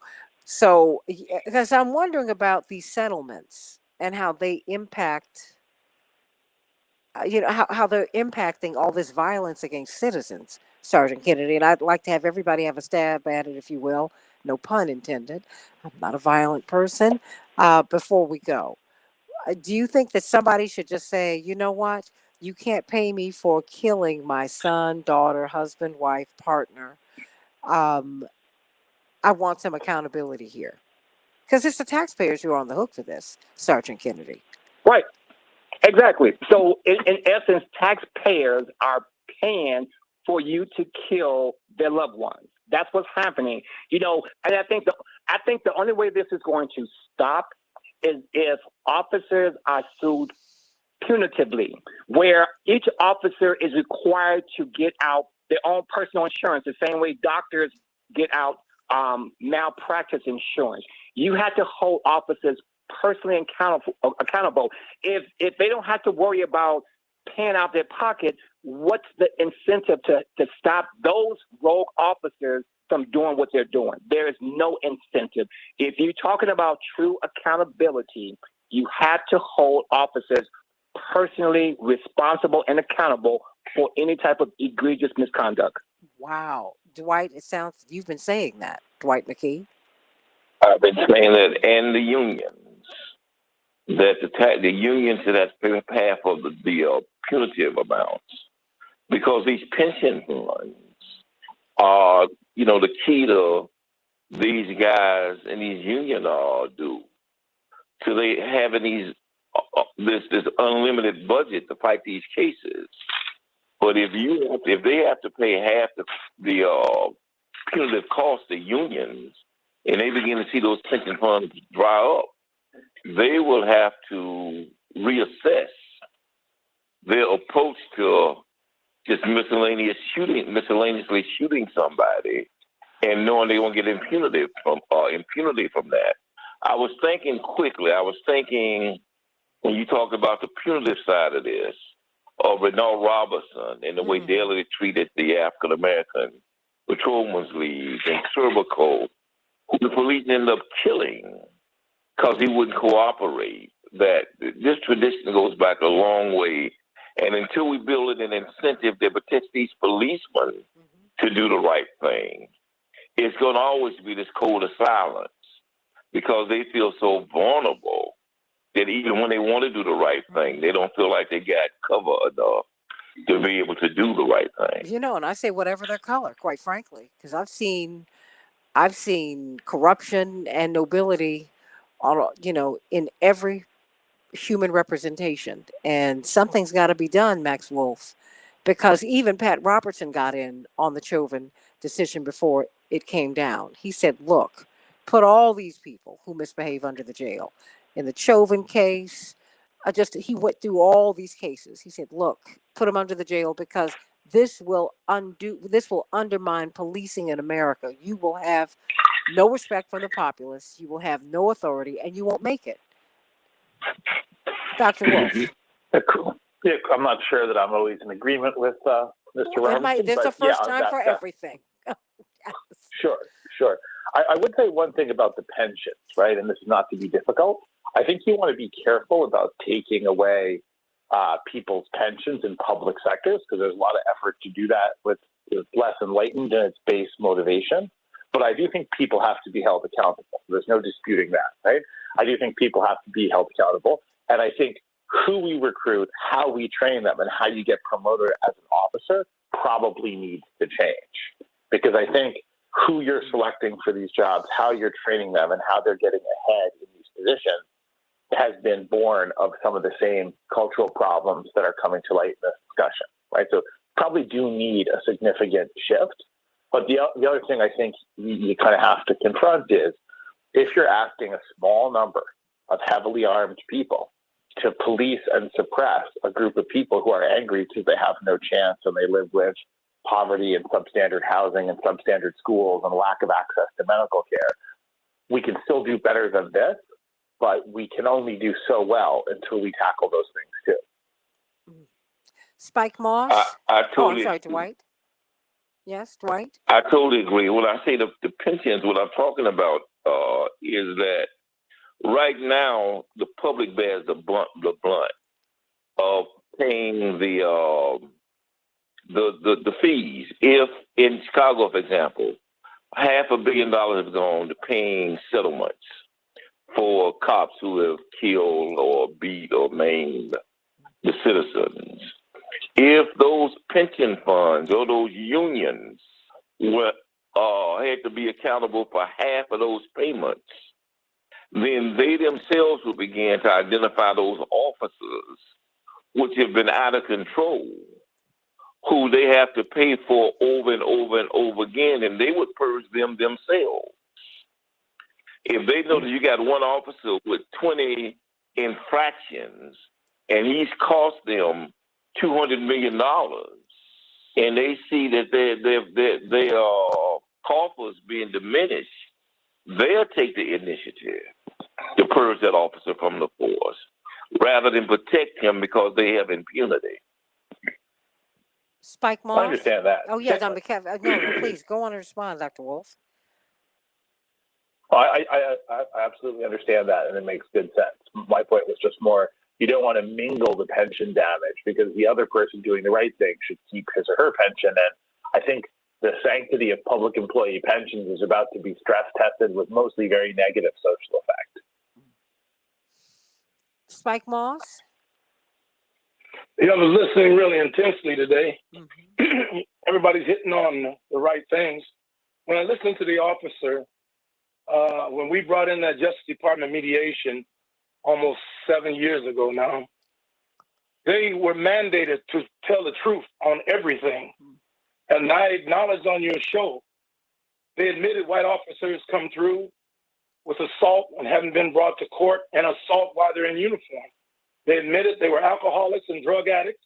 They admitted they were using steroids, and they admitted a lot of them didn't even pass the test. They also admitted that a black person in Minnesota could pass every standard you had and not be accepted as an officer. Also said on your show, when Red Presley was a lieutenant, he caught him in the police garage beating a black child. They broke his legs and his shoulders. He ordered them to stop with his rank. They refused. He raised his gun. He put them all under arrest. He marched them to jail. He was the one that was punished. So the main thing you got to deal with is everything is under racism in America. It's not the police department. This is a racist, systemically racist country all the way back to before they came here from Europe. They were anti-everything and hated everything. And they mostly tried to wage war on countries of color when they finally stopped killing each other. They moved to America. They found people of color again. They start the whole process all over again, like the Christian Crusade, to just rid the world from people of color. So if we don't look at the big picture of racism, that is the dominating point at every level of policing and every part of the government. You can't pass that legislation because the Republicans at least publicly want you to know they're racist. They're not hiding it like the Democrats. So you can't pass it because they will block you. I met with the governor with Jesse Jackson this week, and the governor said and gave us a copy of what all he was doing. But he also said the Republicans blocked it. So what's the next step for the Democrats to make sure it can be done? When are you going to come to the people for help to make sure it can be done? Or do you want to do something to make sure it's done? I don't think so. Ours goes back to my mother's time. I just joined in when I was 16. However, it's been consistent here. It has everywhere, and the officer is correct. They would pull guns on our officers in the car. They would use the N-word on them. They used the N-word when we went to court. If we hire those black officers, we have to ride with them in court. When our chief won in court, he's been ostracized before he made it to be chief ever since, when he proved the racism in the police department, and those black officers here stood up, risked themselves, their jobs, and their pensions, went to court and won. It did not stop, because you cannot take that away. And I'm sure this officer would say this. I hope he's still on the line. The bulk and the heart of the police department in every city, that's poor white boys. Poor white boys are stuck on stupid. They're the ones that made the Klan, skinheads, the Nazis, the Aryan race. But they can always say this in Minnesota, and they always will. Well, at least I'm still white. I might not be rich. I might not have what you got, but at least I'm white. And they come out and take their white privilege like rich white people. And their white privilege is pushed down on us. And that's why one said it in the court after we found that the victim was not guilty. And they asked him, why did you beat that black man like that on that corner in front of the Urban League? He said, white privilege in the courtroom. I'm standing right there. That wasn't years ago. That's in this time. He stood up and said, white privilege in his uniform. So when you got racism and hate at that level, and we refuse to understand, we're going to be forced as a people, whether we want it or not. We're going to be forced into sovereignty. We're going to be forced into moving from the United States to America, into sovereignty. We're going to be forced to move from that corporation called the United States of America into America for sovereignty and protection of our people. Anytime I can say as a grown man, the American bald eagle got more rights than you. He's been able to sleep wherever he wants his whole life, go wherever he wants his whole life, and you can't touch him, you can't harm him, you can't kill him. He got more rights than a black man or a black woman. But, I guess my question is, how do we turn this corner? Can we? CK, you're in the court system, because we're not fighting to get out of the United States. And I don't think that's what you're saying, Mr. Moss. The fact is we are fighting to make a more perfect union so we're still holding out hope to make this thing work. Well, what I'm saying to you is this. I think you're correct, but we don't have a prayer to do it. America's not going to let go. Well, power concedes nothing America's without. not going to go. Well, I mean, but power concedes nothing without demand. I mean, people said that about slavery. I'm sure more than 200 years ago. The thing is, people have to fight, and they have to know how to fight, and they have to be willing to fight. I mean, you've got a caste system in India that will not move. It is intransigent. You got people all over the world who are stuck where they are. Classism is a beast, whether it's racialized or not. But we can't give up and we can't give in. We've got to continue to push. Not saying you, because you have been fighting this fight for more than 50 years since you were a young. It's not When you about were a giving kid. up, though. Yeah. It's not about. I It's didn't not think about that you giving were. up. I It's wasn't about pushing implying. hard. Yeah, I'm just saying it. It is something that has Reverend getting out of bed with Parkinson's that is now very visible. Pushing until he gets out of here. Pushing. I'm going to give everybody closing thoughts before they go because I know I am going to have to run out of here as everybody else does. But let me start with, well, let me get a closing thought from you, Dwight McKee.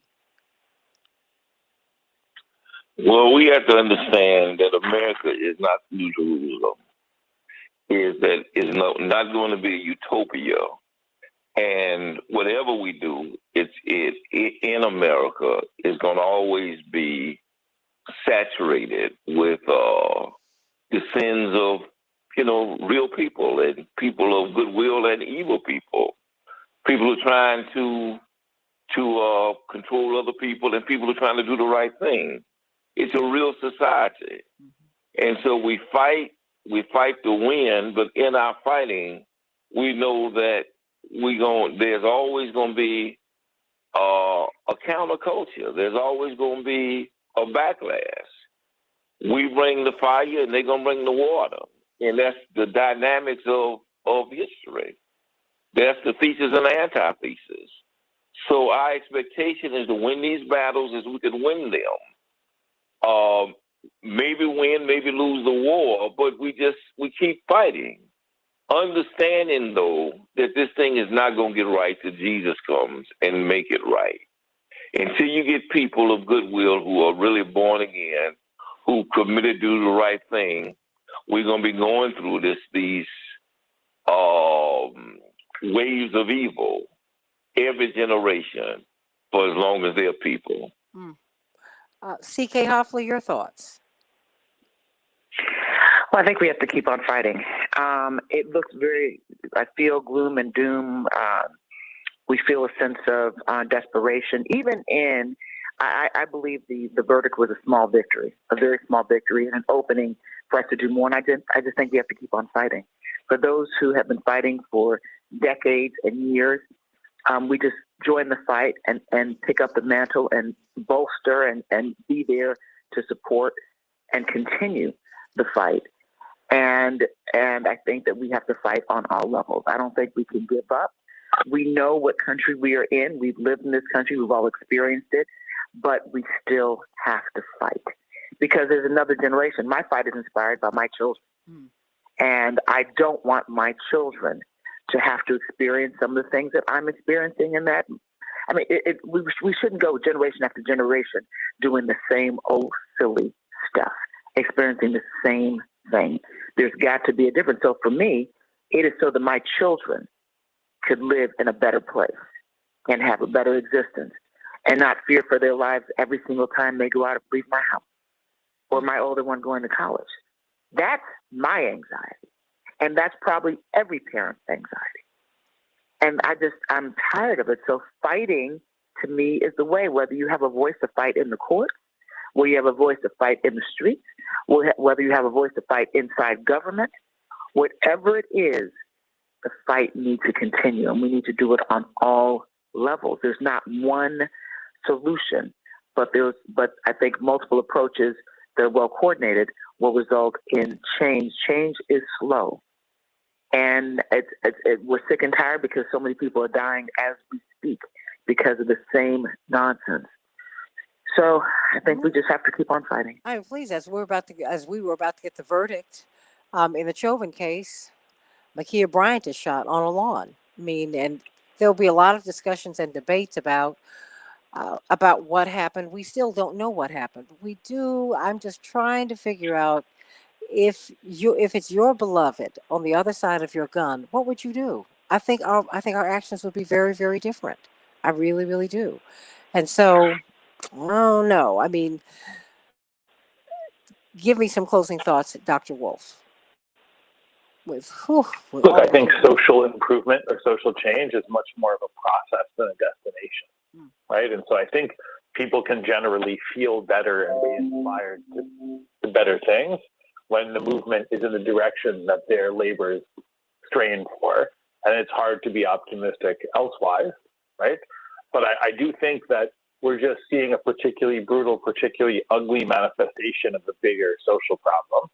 And I know this is cold comfort and perhaps the outsider's opinion, but the fact that this story has stayed in the headlines, the fact that all these killings have risen really quickly into the top of our consciousness and social debate is itself an achievement over the recent past. You've just said a whole lot. Closing thought from you, Dr. Moss. Well, Dr. Moss, and then you, Sergeant Kennedy. Spike Moss. Well, for me, I'm going to do my best to suggest they open all those files, that they not come in here and grandstand, that you really come in here to do the job. Open the files and make sure we take action on all those files that are stacked up, especially in the basement of our courthouse. They've went past the first floor to the basement. Open those files. I don't care if it takes the next 5 years. People have to be punished for what they've done in this state to Native Americans, to Latinos, and African Americans. There's something in everybody's lived experience in Minneapolis, St. Paul, in Brooklyn Center. I mean, the home of the Mississippi River. Sergeant Sean Kennedy, retired, Chicago Police Department, information officer for the National Association of Black Law Enforcement Officers. There's something in their lived experiences that had those people standing on that corner on 38th in Chicago. And as you said, it's all over the country, if not the world. So where do we go from here? What should we be pushing for as everyone is talking about police reform, as Dr. Wolf alluded, people are talking about the deaths. People are talking about police reform. How can policing in America be reformed? Mr. Moss said, open up the files. all the data is there. The cases are there. Sergeant Kennedy. Well, first, let me say, I think it's important for us to understand the ideology that's going on right now. We have to remember that police departments are the law enforcement arms of systemic racism. So what we're seeing play out, that's why we're seeing what's happening. A lot of officers, when they look at the Black community, their thought process is policing the community as opposed to serving and protecting. Those are two separate things. We're talking about warriors versus guardians. So they're two different ideologies. But that explains why you see all of these Black people, many of them are unarmed, who are being shot and killed by the police. And almost each and every time you see this, it's by a white officer. It's not by a fellow Black officer. But I would tell everyone to stay in the fight because the momentum is very strong right now. We're not about to give up. We are actually forming coalitions with other like-minded police officers, police agencies, and other institutions because we're not about to give up. The momentum is right now, and we're going to keep doing this until we break down these small little pieces until we get what every citizen should have. Everybody, said DJ Ronbo, you said, being a white guy, I don't get how my fellow white guys don't get white privilege. Maybe it is a choice of words that cause a disconnect. But I look at the realities I face versus those my Black, brown, and friends face. I constantly think about how to explain this to folks. When I do, I come back to the fact that I can only come up with two rather neutered pejoratives for white guy, et cetera, et cetera. I will not list the horrible terms we've created for my Black and brown brothers and sisters. And you're right. And now is an opportunity for us to grow up in our politics, really, and in how Personal politics, institutional politics. It is very clear that one of the gifts of the pandemic, Dr. Wolf, Attorney C.K. Hoffler, Dwight McKee, Sergeant Kennedy, Spike Moss, everyone who's been here today. You said it last week, Dr. Wolf. The world that we left in 2020 is not the world we're re-entering. It's a different world now than the one we come from. Thank you. It's a different world.